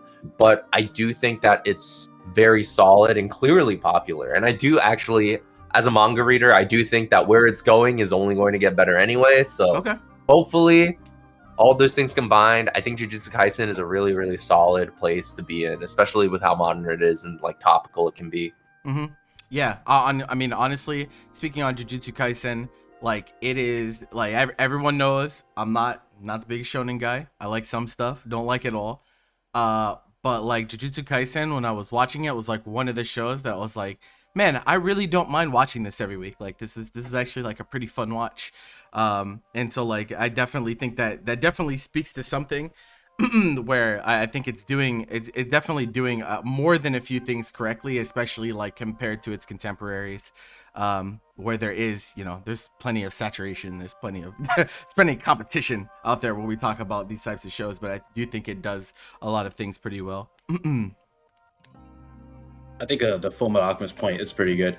I think there's if their first anime is Full Metal Alchemist, they're constantly going to be chasing the high of Full Metal Alchemist, and they literally might not reach it. Very possible. It depends on who's recommending them. No, yeah, Yeah. no, it depends on the person. Like, Yeah. like someone might think it's like, oh, Full Metal Alchemist was like really good, and Mhm. like they might just end it there. But there's definitely some people that'll watch it and be like, this is like my favorite show right now, one of one, and they go, okay, it's still one of two, now it's one of three, one of 6, 7, 8. I've now watched 150 shows, it's still one. It'd be like that. Anything else, or am I going No, on? I think Nah, we're good on yeah, that you one. got All right. Yeah. So Spy X Family, I won't harp Mhm. on too much. Khalil already talked about a lot of the aspects that makes it really good. Mhm. I mean, just in general, like the broad appeal of the show is really good. I actually like the premise for this for people who don't watch anime because it's a really easy sell. It's just like, okay, so basically the premise of the show is there's a spy and an assassin and a telepath, and they have to be like this makeshift family while trying to accomplish their individual goals that none of them know about. And it's just like, oh, what? That's kind of funky. Which, like, to me, watching so much anime, I'm like, well, that doesn't sound too crazy. Like, for someone who doesn't watch anime, That's pretty it's like groundbreaking. Yeah. that's a pretty like simple, easy description that's like accurate, and they'll be like, oh, what? And then, you know, it's also like a really good slice of life, which I am kind of missing on my list of 5. I did think that the variety was kind of important, but you know, it's, you know, we're not going to talk too much about it. We understand why Spy X Family's up here. Yeah, for sure. I just wanted to chime in just a little bit. Was it also feels like, you know, the premise that we're talking about with Spy X Family, like you said, like to someone who watches a lot of anime, like this is like pretty tame. Like it's honestly pretty tame compared to some of the stuff that we've seen.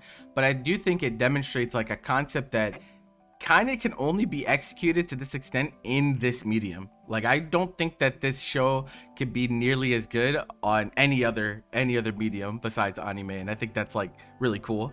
Because it like makes it feel like, you know, this needed to be an anime. It would not have been better off being, you know, a TV show or a film or whatever. So I think that's definitely super cool on top of that.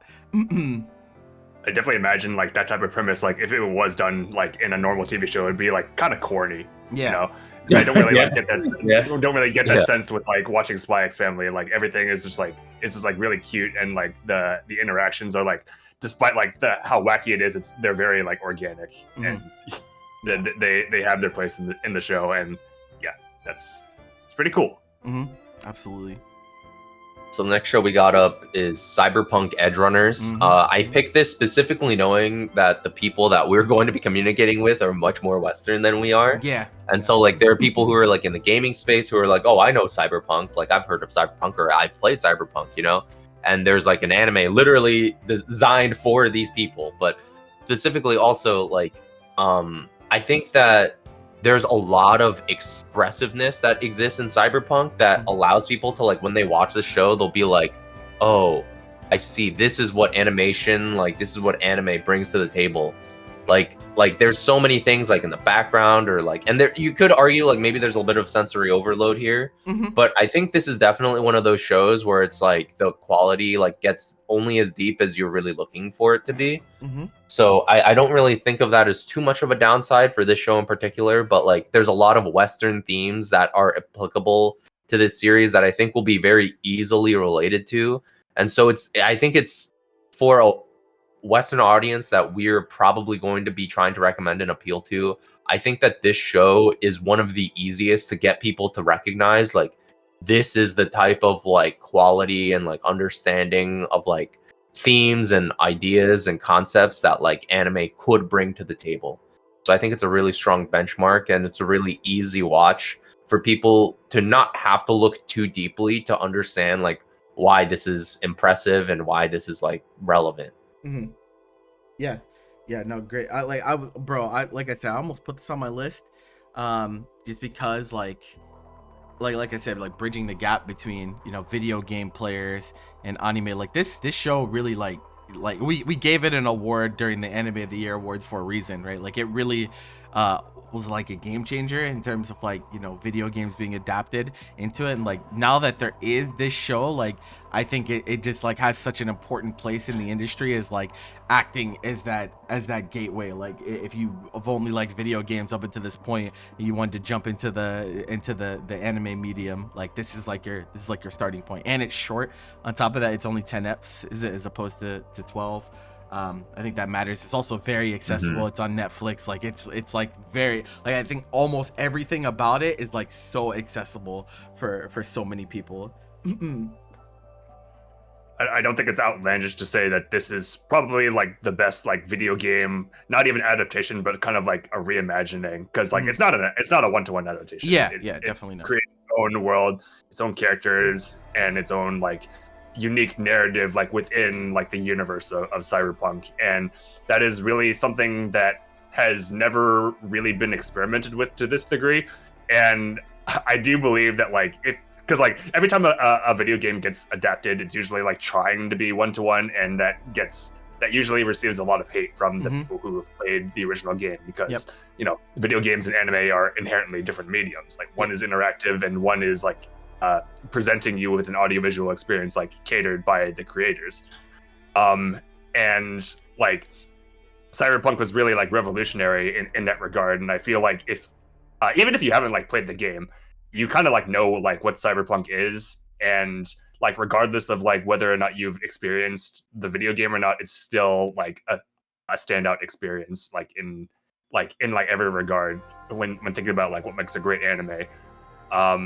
And yeah, like I know like even like amongst like shows that came out like last year, like it's like we think that like Cyberpunk is like among the most like popular and like one of the most like watched ones, but is that really true? Like, because like a lot of things were popular last year, but even so, like even if Cyberpunk like didn't get like as many viewers as like say like another show like maybe like Spy X Family or Chainsaw Man, I still think like more people like talked about like this show than like than those type of shows, just because like of how like accessible it was to people. So like my observation, I wouldn't necessarily say that I think Cyberpunk is more popular, but I would say that I've noticed that people I wouldn't expect to be talking about like an anime were talking about Cyberpunk. That's important. Yep. Agreed. Right. All right, next up, next show. we have a race. So I picked this show because I think that this is one of the anime that like it hooks people fast. I think it gets people like really intrigued like very quickly, and there's a lot of aspects that I think are good about this show. I think that in terms of like the range of experiences that someone experiences while watching a race is like broad enough. Like there's like mystery, drama, like there's like maybe not like slice of life, but there's like an aspect of like wholesomeness and like catharsis in the storytelling that exists like in like midway, like 3/4 of the way, that like I think people will watch this and they'll be like impressed, like I think that this will be a show that like will easily and quickly emotionally resonate with people. And even if like the ending is not as strong as people would like it to be, I don't necessarily think that the ending is so egregious that it'll turn people off to anime. If anything, I feel like they'll be like, dang, that ending was like kind of whack, but that show was incredible. Like I need to like watch something else, like something more, like there's got to be something else, because the experience because like Erased gets very, very, it's very interesting from a logical point of view, but it also gets very emotionally resonant in like a very like intimate sort of way. Yeah. And that they're like, I think the range of emotion is like kind of cool, because then I can kind of like ask the person like, what'd you like about the show, or your favorite moments, and like I can get kind of a good gauge for what they're trying to really find out of a show, because I think that it's interesting, but also there's a lot more to it than just like the mystery aspect. That's cool. Agreed. Yep. I think Erased is a good pick because I think mysteries will people just like mysteries. So I think to have like a like mystery type show in something like this is like good, because there's gonna be people who like will resonate towards that. And like I said, like if you're gonna give it like your 1 to 3 sentence like elevator pitch and you talk about a race, I think there'll be people that like just from the premise will be like, oh, interesting. Absolutely. I think it's a good pick, brother. All right. I guess we'll just move on to the last one. So this is I picked this because for a very specific reason, and it's that the specific reason is that anime has a reputation. It's not always a good one. So there are lots of aspects of anime that are looked down upon. Like there are certain aspects that people will say like, oh, like it's too weird, or like people will talk about the fan service, or people will talk about like XYZ, every single like thing that like could be like they turns them off from anime, and they might not have even seen anime. They just know that the reputation exists, and like that, like there are definitely a lot of tropey things that exist in anime. I think absolutely none of those things exist in Monster, and I specifically picked Monster to be for those people who are heavily biased against anime for what I think are unfounded reasons, so that I can break their expectations.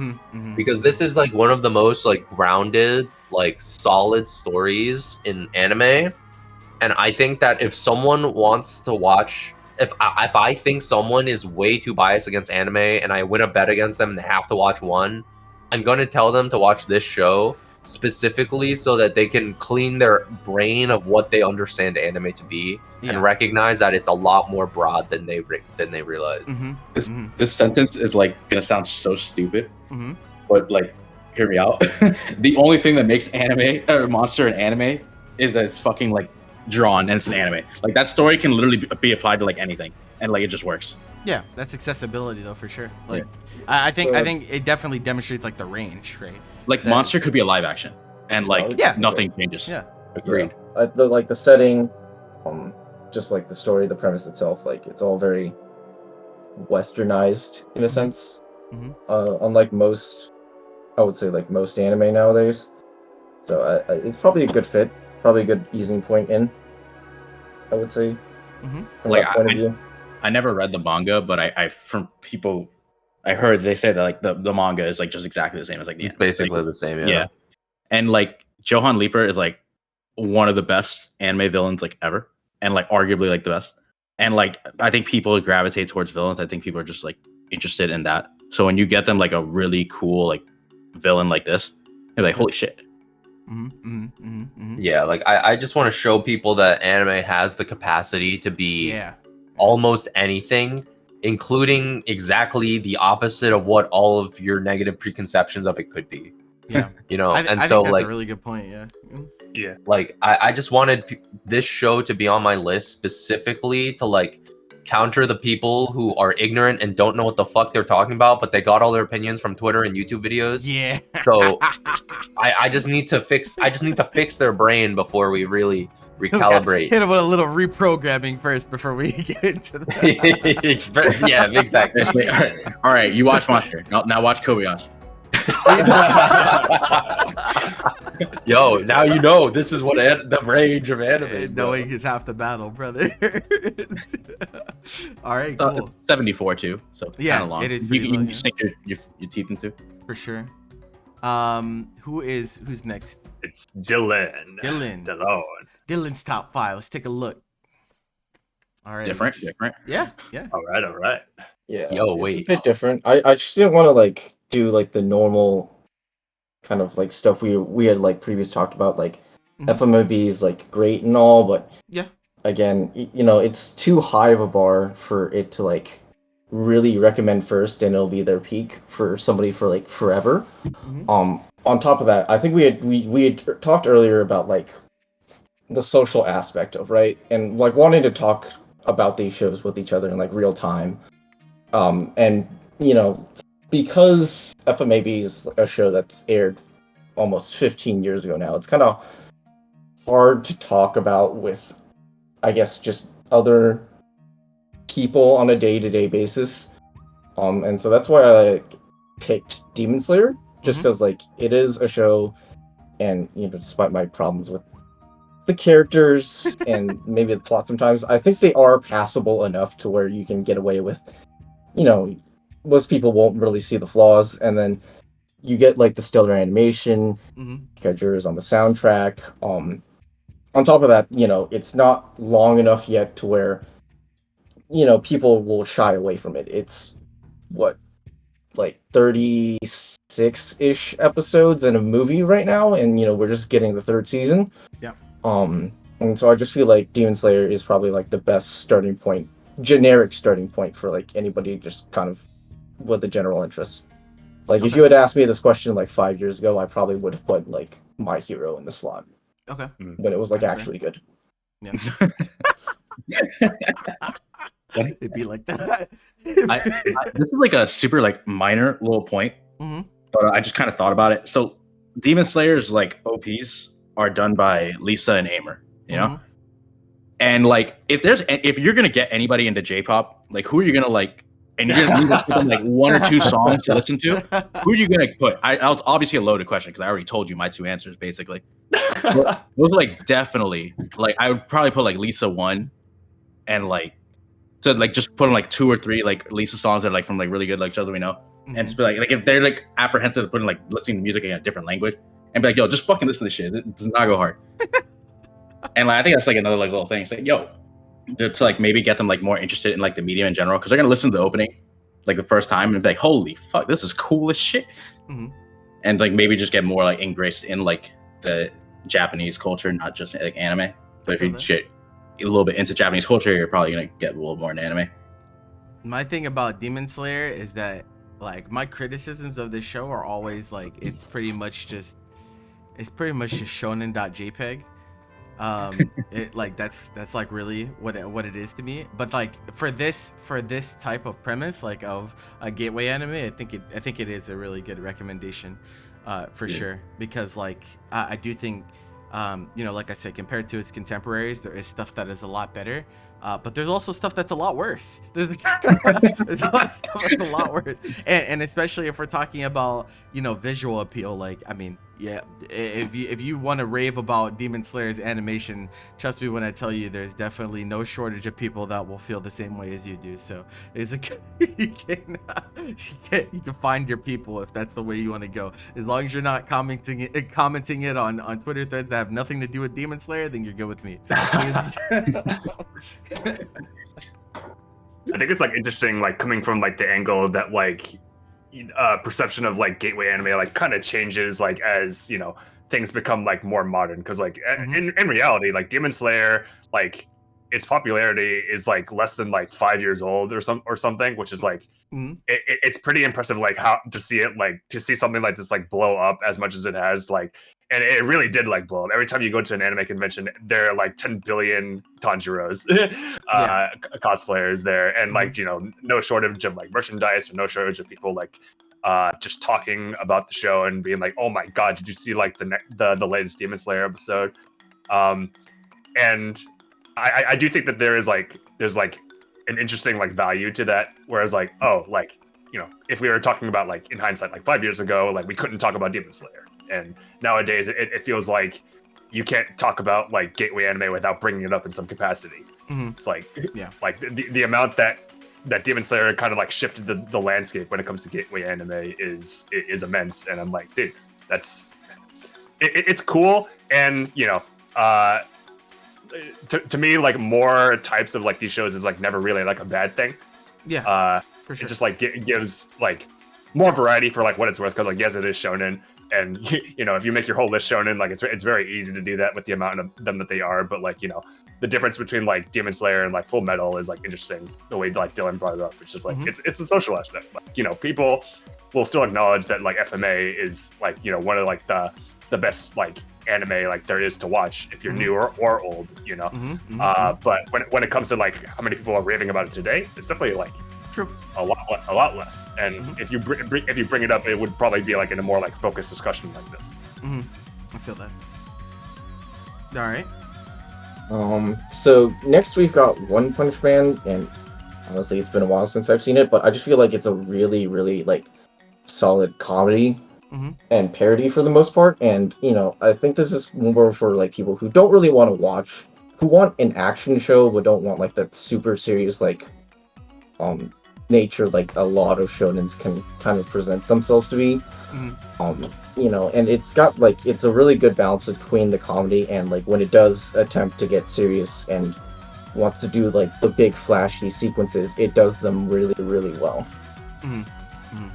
Yeah, so like I think this is a good pick. My only apprehension with One Punch Man is that, me personally, I feel like for you to really like get appreciation for like what One Punch Man brings to the table, I would rather you watch some other stuff first and then see like what it's trying to parody, you know what I mean? But I do think like even at face value, it's a pretty easy show to understand, and it also is just funny, which, you know, shows that can just make you laugh, like I think are just valuable in general. Because like that's kind of like a super common point of accessibility. Like if you can make a lot of people laugh, then, you know, kind of everything else doesn't really matter that much, because they're able to enjoy it just on that alone. Because like, what the hell is going on? What the hell is going on? This is really funny. But yeah, I think if it were up to me, I would probably bias towards putting it a little bit later into someone's career. But I definitely understand why you would put it here. Like it's interesting perspective for sure. Yeah, like obviously they would have to like have like a couple of like those types of shows under their belt, but I feel like you can kind of transition into the show without having seen that much of that type of anime. Yeah. Like it is in general just like a superhero parody. Yeah, true. So I think if you're like big into comics, Don't even comics big and into like more comics. serious Marvel stuff is like just that, Marvel. it just transitions well. Yeah, Yeah, that's right. you know, Yeah, walking that's over from Disney Plus or Mhm. know. If you've seen an Avengers movie, there's like yeah. So I was gonna say like it's a satire of like that type of thing, but like that thing exists outside of the anime medium, so it doesn't matter that much. Yeah, I feel that. I guess we're gonna move on to Megalobox. Sure. I'm glad Anybody you else put have this anything? on. That's a Yeah, I'm good glad one. you I did was too. thinking This is that one another too. one I was considering. Yeah, so it's a bit weird. I'm playing a long con game with this one. I'm not saying this first season's bad. It's actually very good, but it's really a very just like classic underdog story. A very cool kind of art style and some cool animation sequences, but like outside of that, it's for the first season, it's really just kind of like almost like a Rocky like thing. That's very much an homage to like those types of boxing movies like Rocky or its direct influence Ashita no Joe. Mhm. But I think you stick with it and get to like the second season, you are rewarded with like one of the best character dramas I think we've had in like the past couple of years. Yeah, really I agree with that. Yeah, good. Yeah, it's really like a really nice pipeline because like I feel like most people would see Megalobox and think that like wow, this is like a really like cool like boxing story that like they have like a point of reference for, like you said, like Rocky and anything else that like involves that like the sport in like Western media. And the transition from like season 1 to like season 2 it's really amazing, like how the show like really like transformed without really like losing its identity. Like it is still like Megalobox like through and through. It's just that like this is a very like cool progression that really like takes you by surprise. And I feel like that can like say like you start off with like Megalobox and then you like move directly into season 2, or you wait a little bit and try some other stuff. Like you'll see like what anime is like capable of while still like maintaining like that initial like your initial values of like I just wanted something cool to watch, and I got that, and now I got this too. So yeah, I think okay.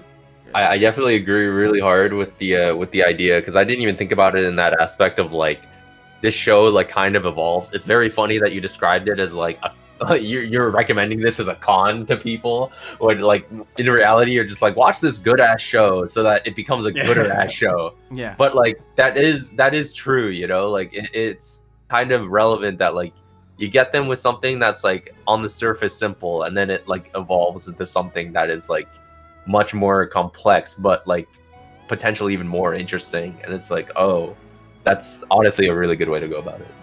Yeah, it's like I think it's a really really good idea, because we already spoke on how uncomfortable it is for some people to reach into new genres, new different types of like storytelling and whatnot. And I think it's easier for people to wrap their heads around that type of stuff if they're familiar with the characters and familiar with the world going into it. And so like if you watch season 1 of this and you're like, that was really dope, I had a really good time, and then season 2 like it definitely approaches it in a different way, that in a lot of ways it's better in its second season, but it's different, right? And like I feel like a lot of people, if you handed them season 2 first, like let's say season 2 was like a standalone or something like that, they would be less apt to watch it if they hadn't watched the original, because the original had like the characters and the world and everything. Like there's that sense of familiarity that helps you bridge the gap into different types of storytelling, as opposed to being dropped into a completely new genre, new characters, new world. You don't really know how things work. You don't know if you're gonna like it. So I think in that aspect, it is super super value at getting people into like respecting and appreciating different types of narratives as well. So I think this is a really really good pick, brother. All right. Cool. Now this pick though, I'm curious to see what you have to say. So Analyze. Bobby had mentioned like Monster was like his pick for like the no anime bullshit nonsense. And this is, and while it does have a bit of like it does contain like a little some tropes here and there. I feel like Kaiji is like probably my best recommendation for like a very unique show that just doesn't have like that the anime, most of the anime bullshit just like thrown in. It's a very very good psychological show, and I just feel like, you know, when people think of anime and maybe like psychological shows in general, it's like very screamy and nonsensical, and I feel like Kaiji is just like a really well thought out gambling show where, you know, those heart racing moments and those like thrilling moments don't have to be from like an action scene or from like a big blowout. Ooh, here's a giant spectacle, and I just feel like it's a really solid show that would hook people in, based on premise alone. Yeah, I It's mean, an like, interesting thought. yeah. And this is a shame because I love Kaiji and Yeah. I think it's great. Yeah. But the biggest barrier to entry for Kaiji for most people is the art style. See, that's also like, you know, Mhm. I was also thinking about like, you know, like I think when a lot of people think about animes nowadays, it's like that, you know, there are the people who think of like shonen and like screaming a lot, and there's also the people who think it's just like cute girls doing cute things. Yeah. And you know, Sure. nothing else, and this just kind of defies like all expectations of that. Okay. Sure. I think like to add a little bit more validity to your statement, I think that this got more legitimate as a potential gateway anime post Squid Game. Because I think that, you know, Squid Game was kind of something that like took mainstream by storm. And like there is definitely like that show, you cannot watch that show and tell me they didn't take some inspiration from Kaiji. Like you could not convince me. And so I think at least like, you know, that is an avenue to bridge the gap as well. I think I'm much more willing to accept it as like a show to recommend to someone early now that Squid Game is a thing. Maybe before it could be argued a little bit more, but like I can see some value there. I'm not super averse to this idea. That being said, I don't think I would do it first. You know, not every gateway anime has to necessarily be the absolute first that they watch, but yeah. Are Kaiji and Akagi related or no? Yeah. Same author. author, Yeah. but not in their world. Mhm. Okay. Mhm. All right, gotcha. All right. Yeah. And then lastly, honestly, I was kind of struggling to come up with like a fifth one, Mhm. so I just kind of threw in Champloo. It's just a really cool show. It's a really good old school show that, you know, and we had talked about dubs. Mhm. This is one of those shows that had a really good dub, even if it's Yep. just Steve Blum being Steve Blum. You Facts. know, for a show that's like 20 years old, almost 20 years old at this point, like the animation art style still really hold up very well. Mhm. And I would rather pick it over Bebop because I think people yeah. would look at that old school cell shade animation, Yeah. and they might be turned off by it. Like they might just say it looks dusty as shit, and then Yeah. you know, Yeah. Okay. not even give it a second thought. I feel that. It's also, you know, like the action sequences are cool.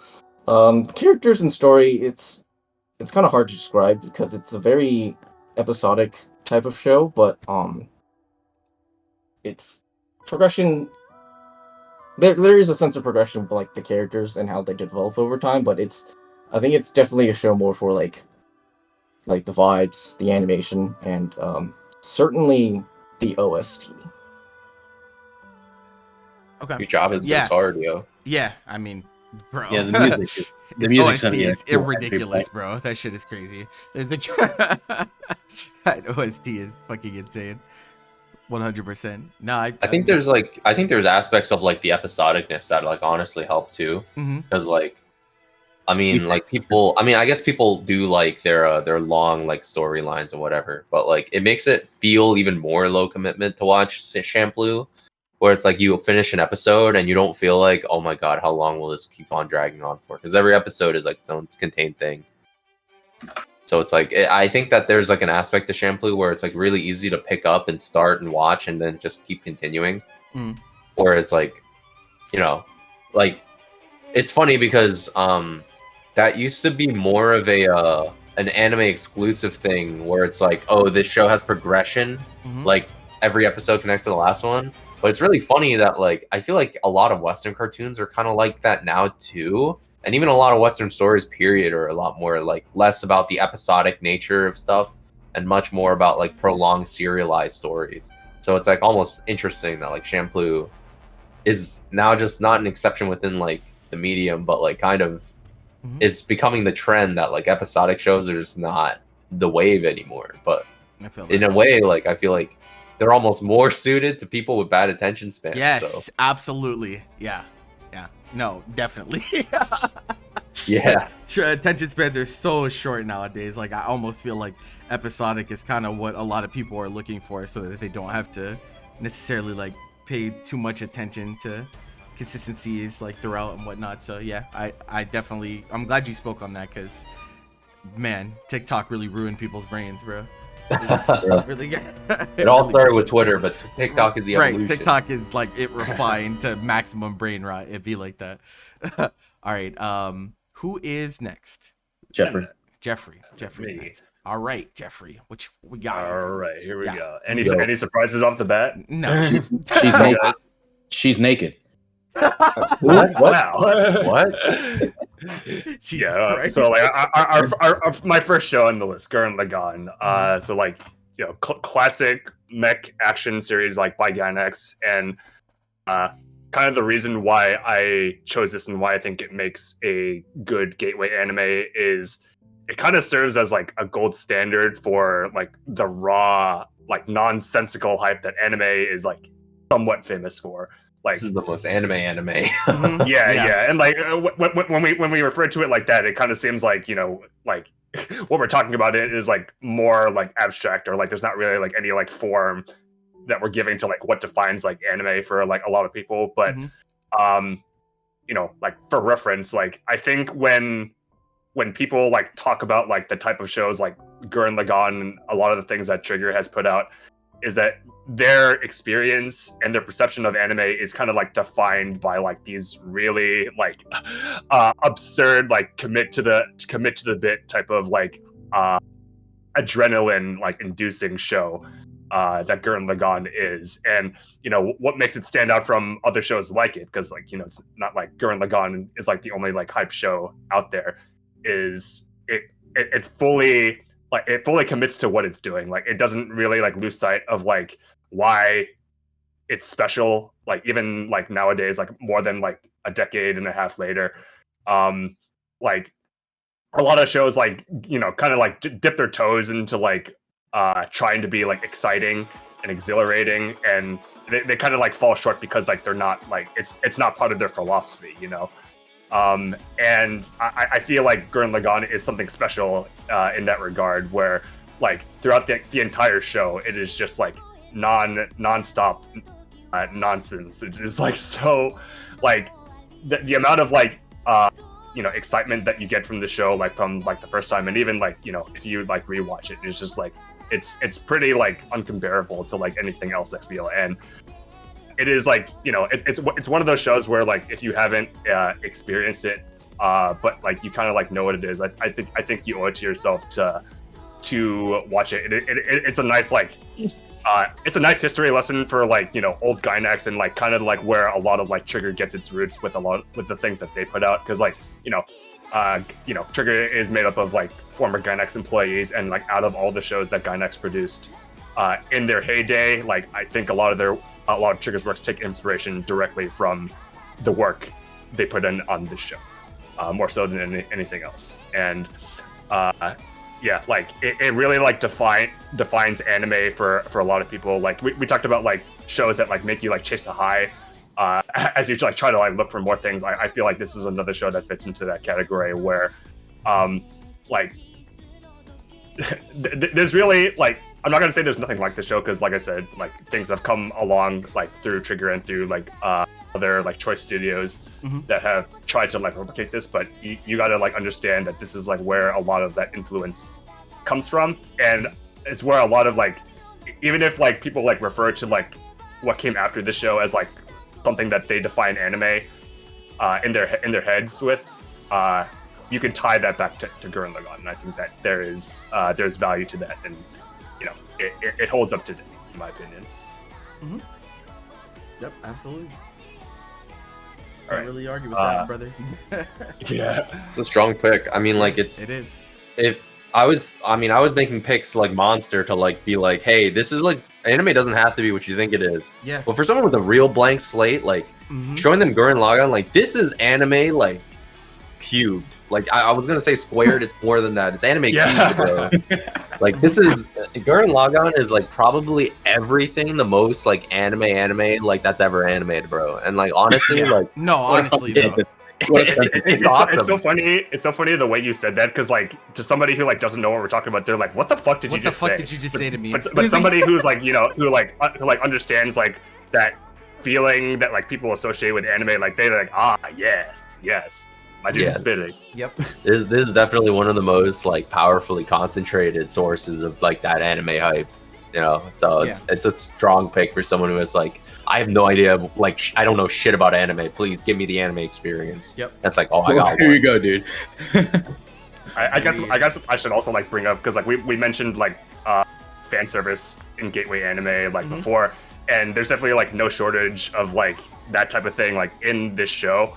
But I also think that this is like one of those shows that where like, you know, it is so absurd in anything it does that it kind of like the fan service just kind of feels part of the experience at some point. Yep.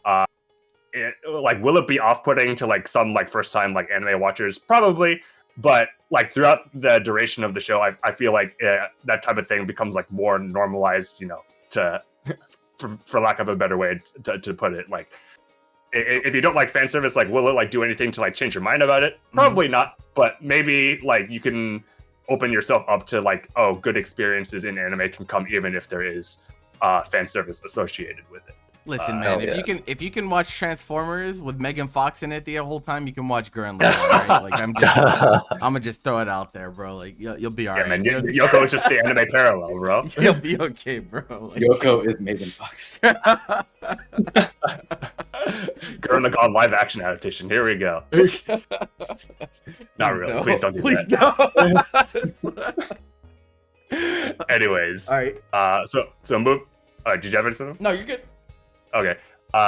So moving on to the second show, Code Geass, definitely one that we've brought up like a number of times in discussion, like not even just in this episode, but you know, in our previous episodes, as referring to this as like one of like the go-to gateway anime, and we've kind of explained like over like our discussion why that is. Like, it is like I think that this is like one of like the easiest animes to like just binge, not because like you want to, but because it's kind of like unavoidable that you just like want to like watch the next episode after one episode ends. And I feel like something that is like that level of like engaging and enthralling is something that will make people like enthusiastic to try more things in the medium. Like we mentioned this in like our last episode when we covered like original anime, but like the thing that really like makes the show like, you know, stand out even today is that like it is very anime. Like there's like mechs involved, and it kind of like popularized like kind of that mental battle like pseudo genre that people look for.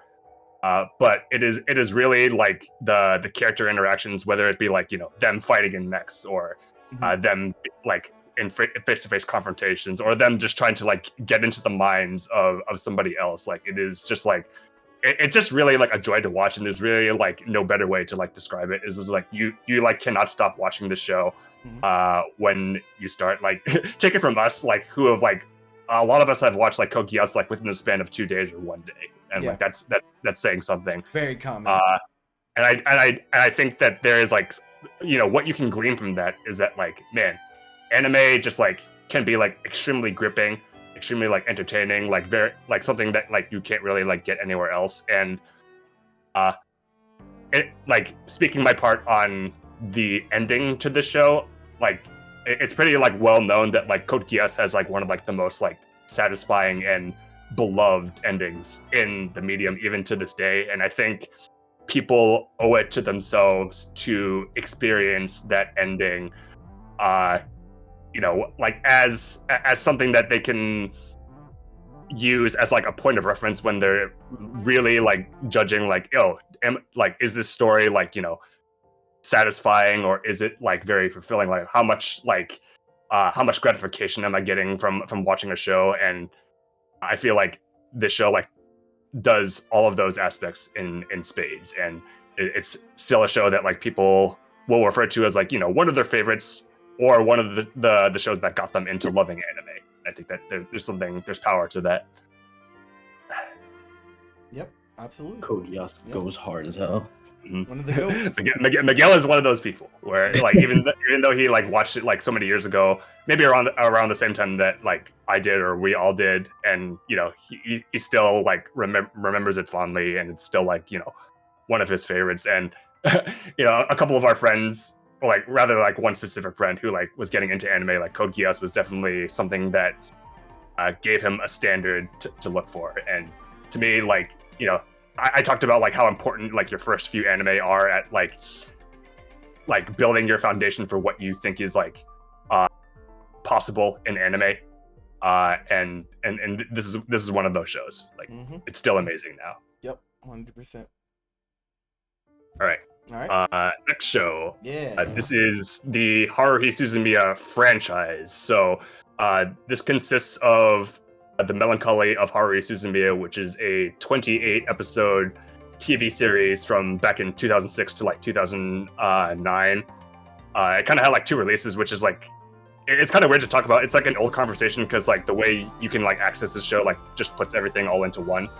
But like back in the day, it was released in a very odd order that people kind of had to like piece together. But that's not really like a barrier nowadays, because like everywhere that it is available puts it in the correct order. Yep. So like that's the TV series, and it transitions into a movie, The Disappearance of Haruhi Suzumiya, which is to my knowledge to this day the longest animated film ever. I'm not sure, it like approaches like, it's like on the brink of like 3 hours. And to my knowledge, I don't think that any like things like either like match that time or haven't exceeded that time. So it's just an interesting bit of trivia. But getting into like what makes this series a good gateway anime in my eyes, and like why I have it on my list, is because this series ushered in like a new age of like slice of life anime by like establishing standards of like character acting and like cast synergy.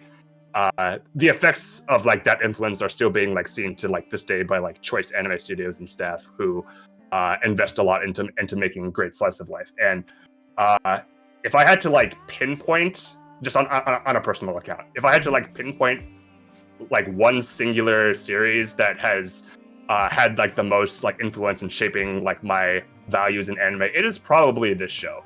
I wouldn't even say probably. It probably just is. It just is the show.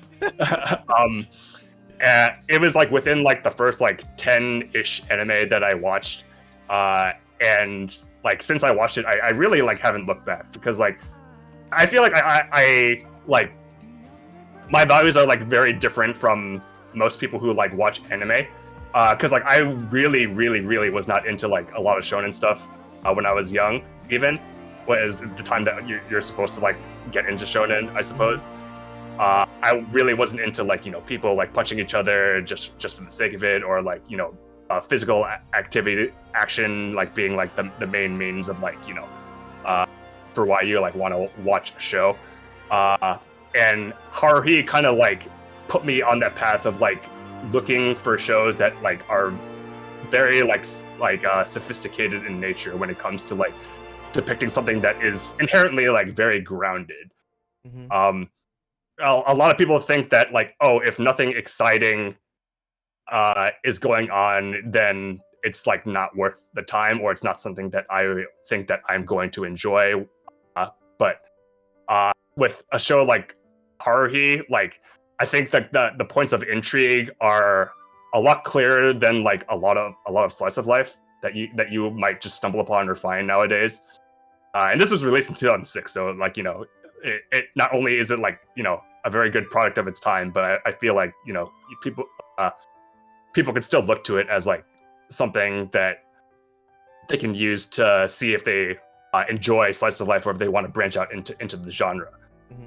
because it's not just purely slice of life. There's like supernatural elements to them or to the show, where sometimes like the balance of the world like hangs like in the hands of like the protagonist, which is like kind of like absurd. But in its execution, it's a very like introspective type of work where the characters are always like thinking a lot about like what's going on, like what is like significant to them in the grand scheme of like a life that doesn't seem to have a lot of exciting things happening all the time. And it's just like it was my introduction to like my favorite studio, Kyoto Animation, which I feel like is a studio that people who want to watch animation like know like the importance of this studio. And that's kind of like a theme of like a lot of my choices in this list is like I wanted like a lot of like studio diversity, so I really made it a point to like not repeat a studio. Because what Gainax, Gainax is like an important studio like nowadays, even now it's defunct because of the influence that it had.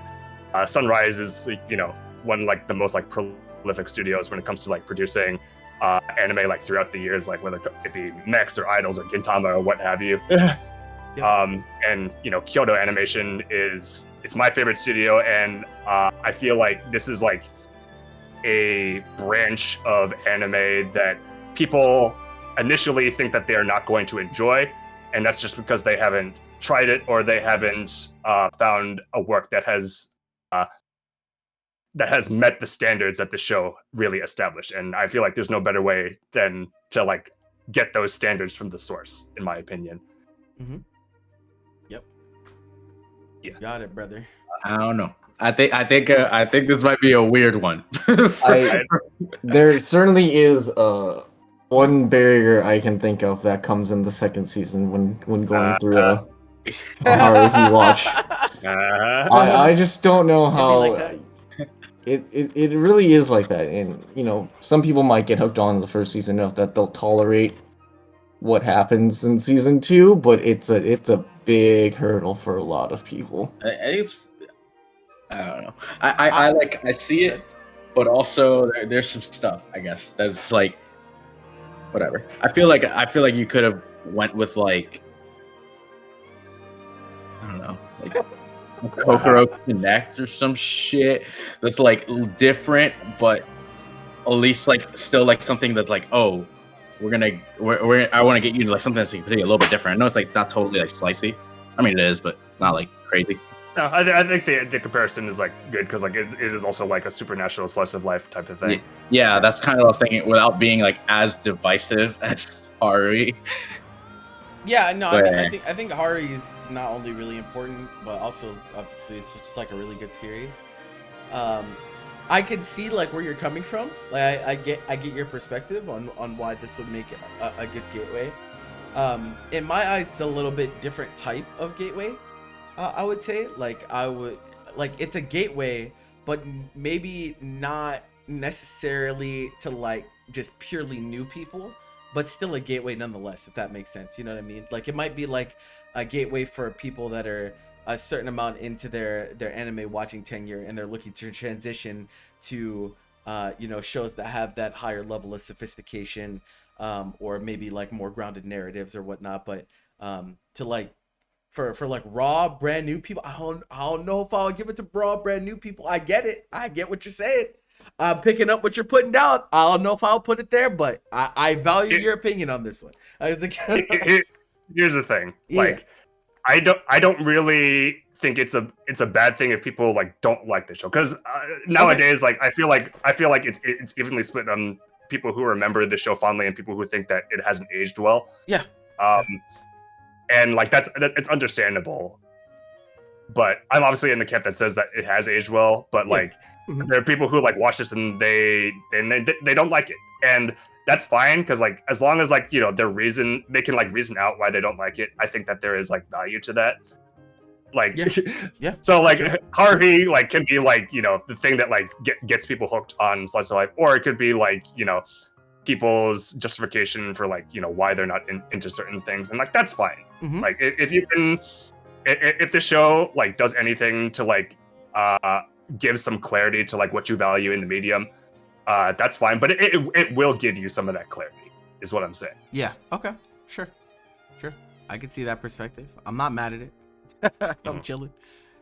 I would say, even amongst like the people here, I feel like, because like Dylan doesn't like the show too much. I don't think Bobby thinks too highly of it as much as like I do. And I think it's fine.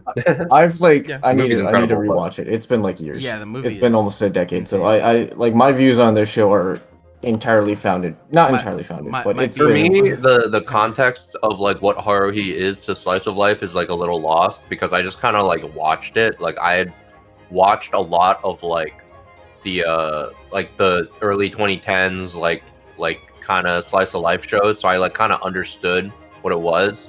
And then I watched Haruhi because I kept hearing about it, and I was like, okay, so like this is just like more slice of life. And like I think the idea that it's like really the progenitor to like most of what I understood the slice of life to be made it kind of just be like, okay, well, it's just another one now. Mm-hmm. no, Okay. that's fair. Yeah.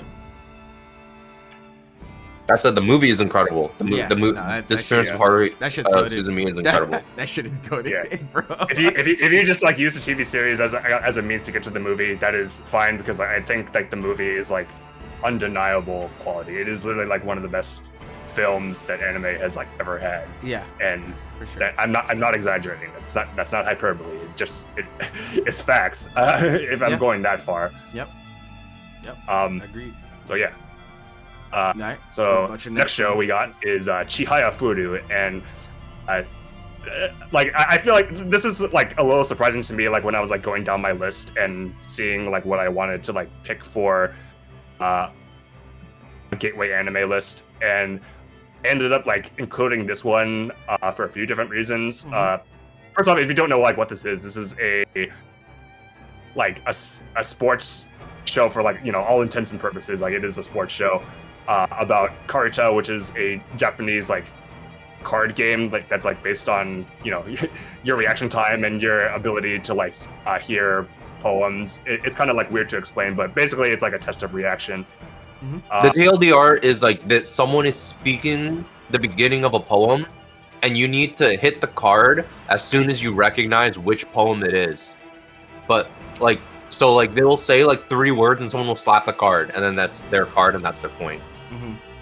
Yeah, if you've ever played like Egyptian like rat slap as like the card game, it's kind of like a more like complex version of that. Mm-hmm. So that's what it is, like, you know, as like an elevator pitch. But like it like the thing that I think is like interesting to me about Chihaya Furu is that like it's not something that like people like will immediately like be like invested in because of how foreign the focal point of the show is, like being Karuta. Like, you know, people like, especially like here in the West, like we don't have any like Karuta like fanatics here. Like to them, this is just like a kind of like a weird like Japanese like pastime, if anything. But what's cool about this show is that doesn't really matter, because like this show is like very, very good at like building up its like character moments and, you know, fleshing out its characters across its what is like around 75 episodes. And like, you know, that's another thing, is that this is like the longest show that I have on this list. And like I'm typically somebody who recommends like shorter shows, because like I do believe that like I do believe in valuing people's time, Mm-hmm. and not giving them something that they could potentially like waste like days, weeks, or months of their lives on if they don't end up enjoying it. Mm-hmm. But in the case of Chihaya Furu, I think that there is like, it's the show that I would say like I would recommend based on the merit of like long-term emotional investment in the characters. Mm-hmm. Because like the characters in the show like do go through a lot in their like journeys of like trying to like discover their passion and like pursue it in, you know, whatever way they can. And it's a story that I feel like would resonate with like a lot of people who have ever been passionate about anything, you know. Mhm. It's that type of Karuta is like that type of like proxy for something else that like it could be anything, could be like, you know, music, or like any like filmmaking, or like anything like creative, just for instance. And like I feel like the long-term investment in the show like that really does pay off in this case. And I'm not saying it doesn't pay off like a lot of the time, but you know, it's to the point where like I think if you enjoy the characters and you enjoy like how they grow and like the trials and tribulations that they go through, like because to them it's a time investment too. Like it's not just a time investment for the viewer watching the show. Yep. They bring it up in the show that like, oh, I'm like investing a lot of my youth into something that I might not do in the future, you know. Mm-hmm. And I think like that type of thing is like really powerful and something that a lot of people can get behind. It's like, you know, why do you do the things you enjoy if it's not gonna mean much in like 5 years from now or 10 years from now? Yeah, I think one of the unique things about like anime in general that like makes it like really cool when you have longer shows like this is sometimes when I watch like a lot of like Western TV shows, it feels like development and character arcs are really compartmentalized into seasons. Like it almost feels like certain seasons, like they focus on one specific thing, and then that like development is over, and then like you go to the next season, and maybe something else comes up. But like in this show, like they just keep evolving. Like the one character, Taichi and Chihayafuru, I absolutely love him, and like his development throughout the entire series. It just keeps organically like evolving continuously, and I'm just like, bro, like there's something very satisfying about like the fact that the experience is so organic. Yeah, and like if I was to like pick like, because like obviously I don't watch a lot of like sports shows. Like I haven't seen like what people consider to be like the best sports shows, but like this is one that I have seen, and you know, I understand why people like sports shows. Like there are elements that are found in this show that I feel like people who are like fans of like the more like masculine sports shows like could really like get behind. And like Bobby said, like it's a lot more like organic than a lot of things similar to it are, I feel. And you know, if I was to like try to like be a bit broad with like my recommendations and say like, oh, like I want to recommend something that is like moderately length or short length or something that is like a little bit more of an investment, I would say that this is what I would turn to when I say that if you want to get invested in it, I think it's going to do you a lot of good. So Agreed. All right. And last one on my list, we've already talked about Your Line April. Yep. I won't harp on this too much because like we've talked about it when in Khalil's list, but the reason I chose this is because, like I said, like amongst like the shows that are that really demand like emotional investment and really like aim to like pull at the heartstrings, like this is among the best ones that you could watch and also just start off with. Because you know that type of like feeling that you get from watching the show is like very different from what you get watching other shows that are like, you know, trying to be like uplifting or trying to be hype or trying to be like, you know, whatever positive emotion. But with something like this, like you can like really start to see like how powerful anime can be when it comes to connecting you with the characters and connecting you with their struggles and making them feel like they're like your own, you know, to that degree. And again, like I said, like it is a music show, and you know, on a personal note, like music shows, I feel like are done like more often than not are done so well in anime just because it has that audio aspect to it.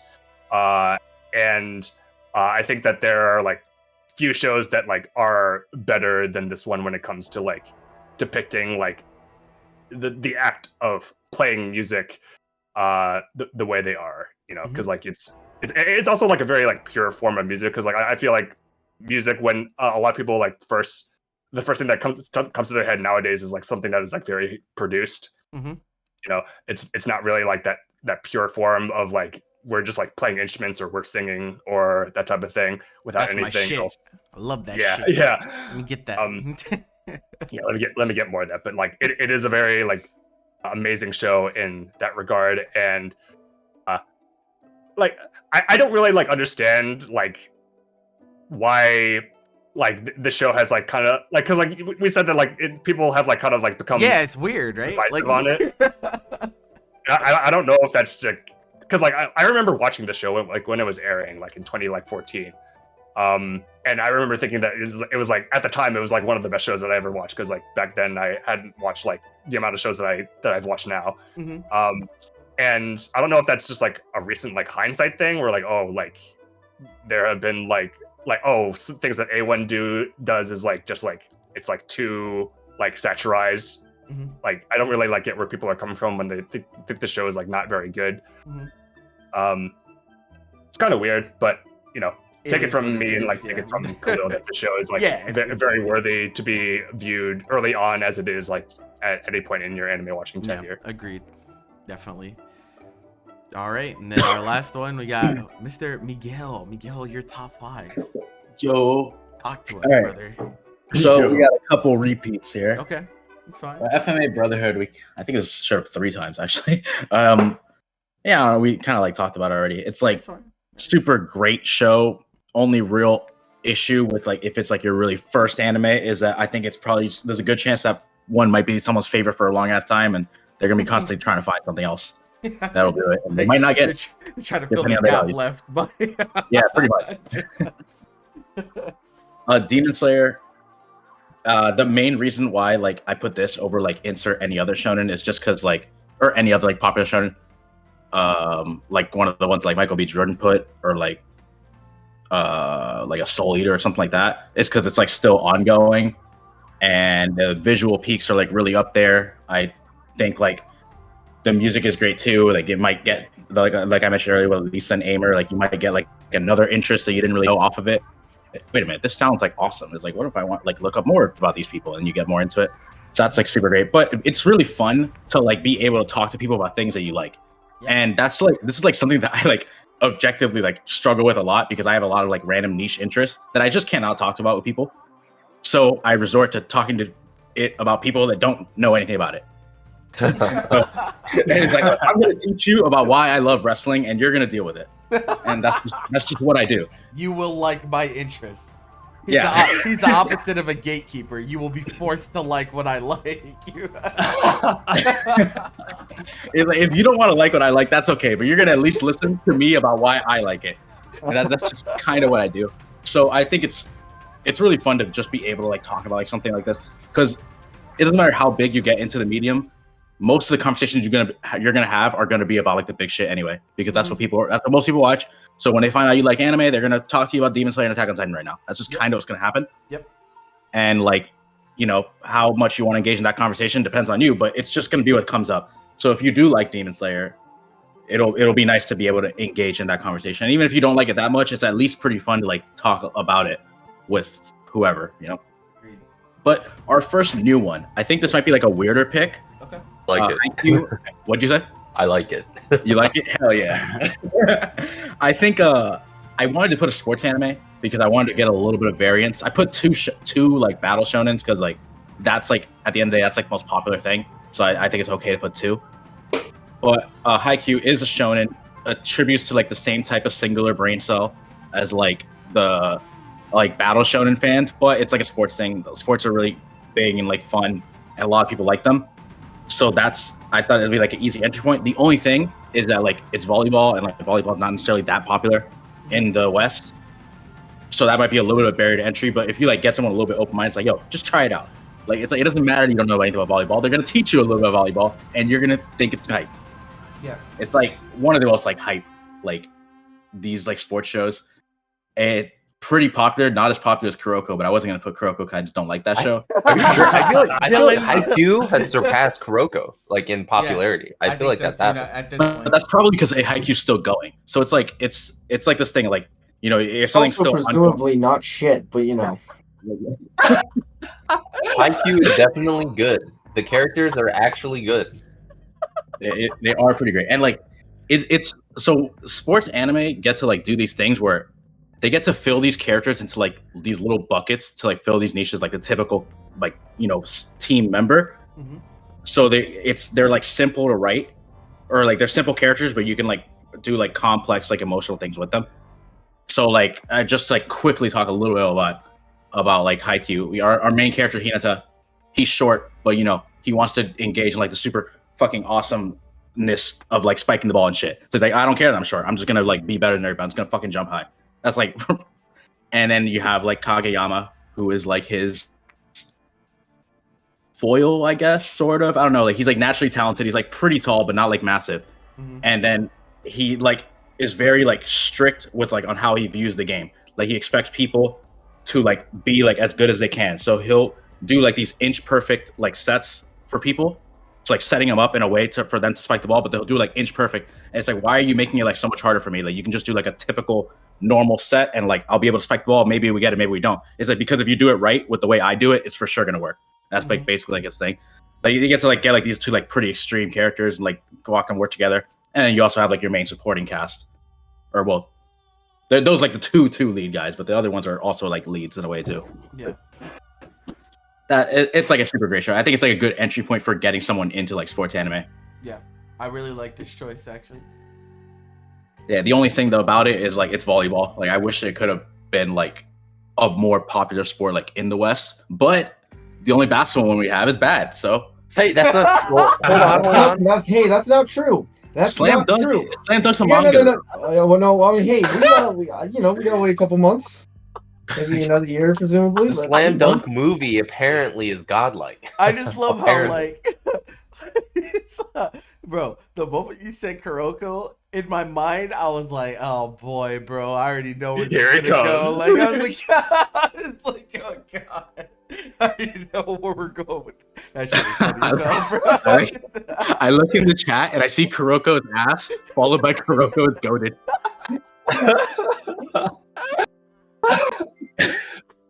But yeah, No, no, I that think checks out. I think Haikyuu is a fantastic pick. I really like the pick. So good Bobby, choice. if you have like another sports anime that you would put in, not saying I think Haikyuu's the best one, but what else could you put in? What else could you put sports in? shows? Yeah, sports one. I want to put a sports one. That's the thing. Yo, there's so many like Blue Lock. solid baseball anime. Blue Lock is crazy. I thought about Blue Lock. I think Blue Lock, like I think you could get people on board with anime on the hype of Blue Lock alone, even if they don't know anything about soccer, even if they don't know anything about anime. I think they'll understand what the fuck is happening because it's just hype the whole time.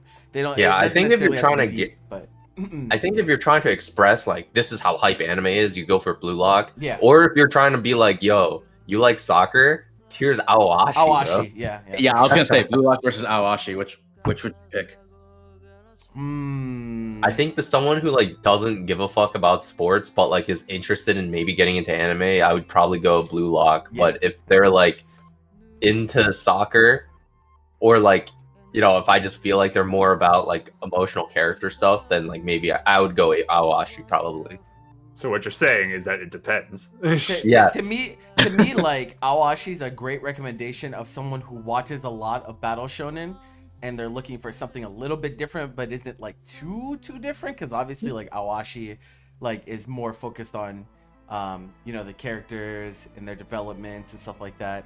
And like sports shows share a lot in common with battle shonens in the first place, but I think sometimes you have a really hard time like tearing people away from, you know, it's just hype the whole time. And so like I think, you know, Awashi has its like peak moments like during the games and stuff like that where it does get hype, and it has that aspect, but it also is not afraid to take a step back and really focus on, you know, this character and his progression and his relationships with those around him. And so like kind of bridging that gap, I could see how like that could be a gateway to people who you know, maybe watch a lot of shonens but haven't really experienced a different brand of shonen, if that makes sense. Yeah, cool. Also, Haikyuu's a long too. Yeah, you got quite a bit of content if you do end up liking it. Yeah, like yeah, that's facts. which you should like it probably. But yeah. All right. Moving on to like Psychopaths. All right. So I wanted to get like one of these like morally gray shows that you kind of work with. So like I was so what I immediately thought of were like Code Geass, Death Note. I'm surprised neither one of us put Death Note, by the way. Yeah, Like in our- I'm it's not too too surprised, obvious. honestly. It's too obvious, bro. I think we want to avoid the easy halfway out. yeah.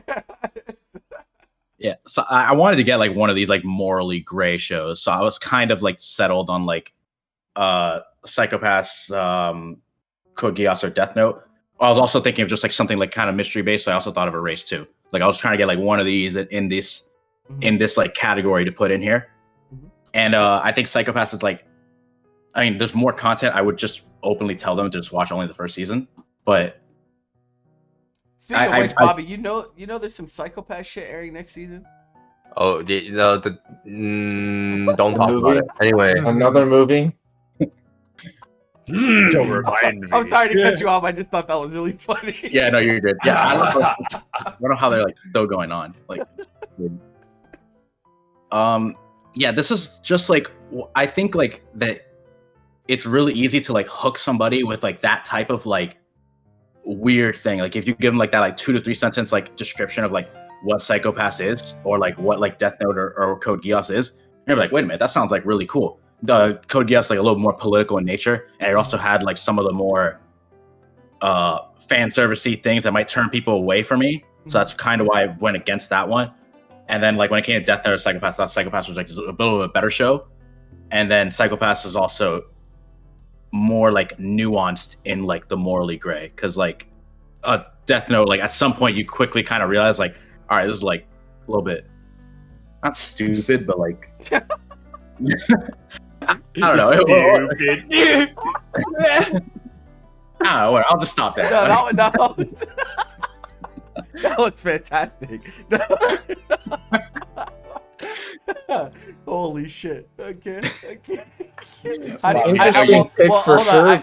I do want to ask. I want to ask Bobby because Yeah, obviously Bobby, this is one of Bobby's favorite shows. So, So- how do you feel about this pick? my only, I do think. What was That was that? so funny. Are we done? My You gotta go to only work? concern, no, that wasn't even me, bro. My only concern is that this show might be a little too pretentious for some people. Yeah. That said, it was literally, this was a literal like anime made with the intention of being appealing to people who are not into anime. Yeah. So I mean, you can't go wrong with this pick. I'm only concerned that some people are just gonna be like, what the fuck are they talking about? But in terms of like what the premise is and like what is going on, I think it's a solid choice.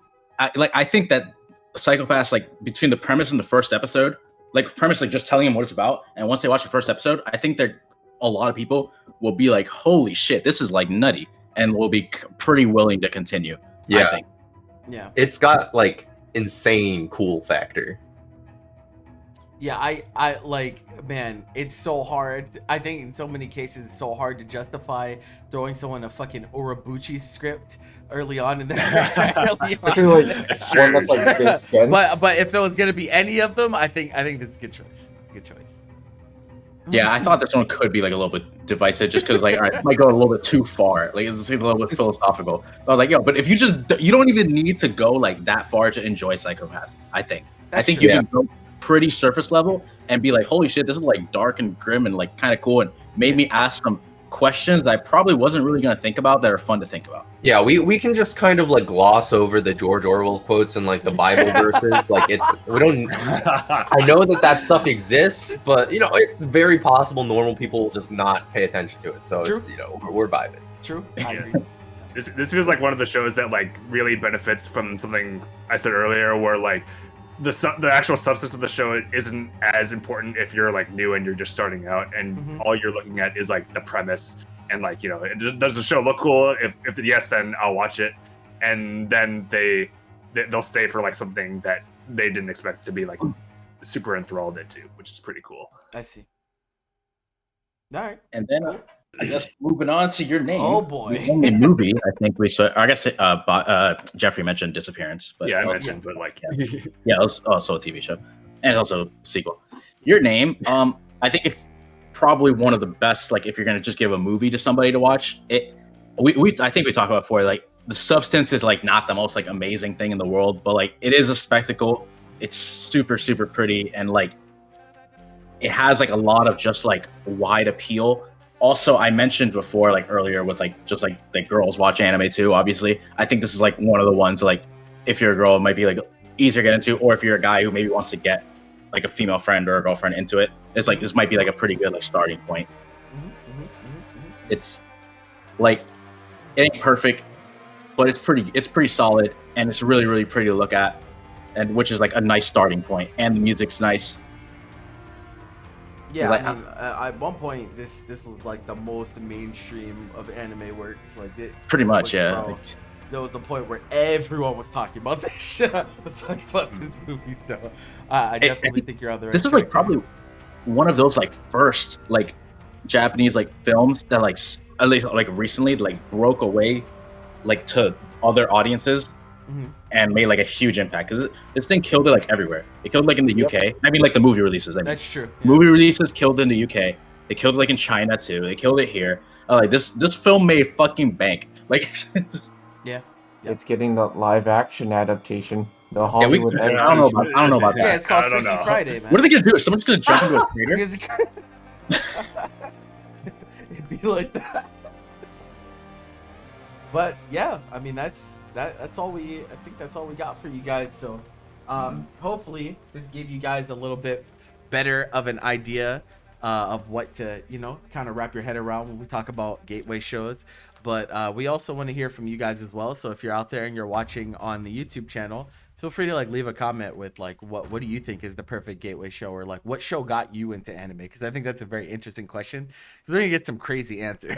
Get some really crazy stuff. But yeah, that's all we got for you on this cast. So I hope you guys really enjoyed it. Thank you guys all for tuning in. I think people got to go to work and stuff soon, so I'm trying to get ready. So yeah, I appreciate all of you.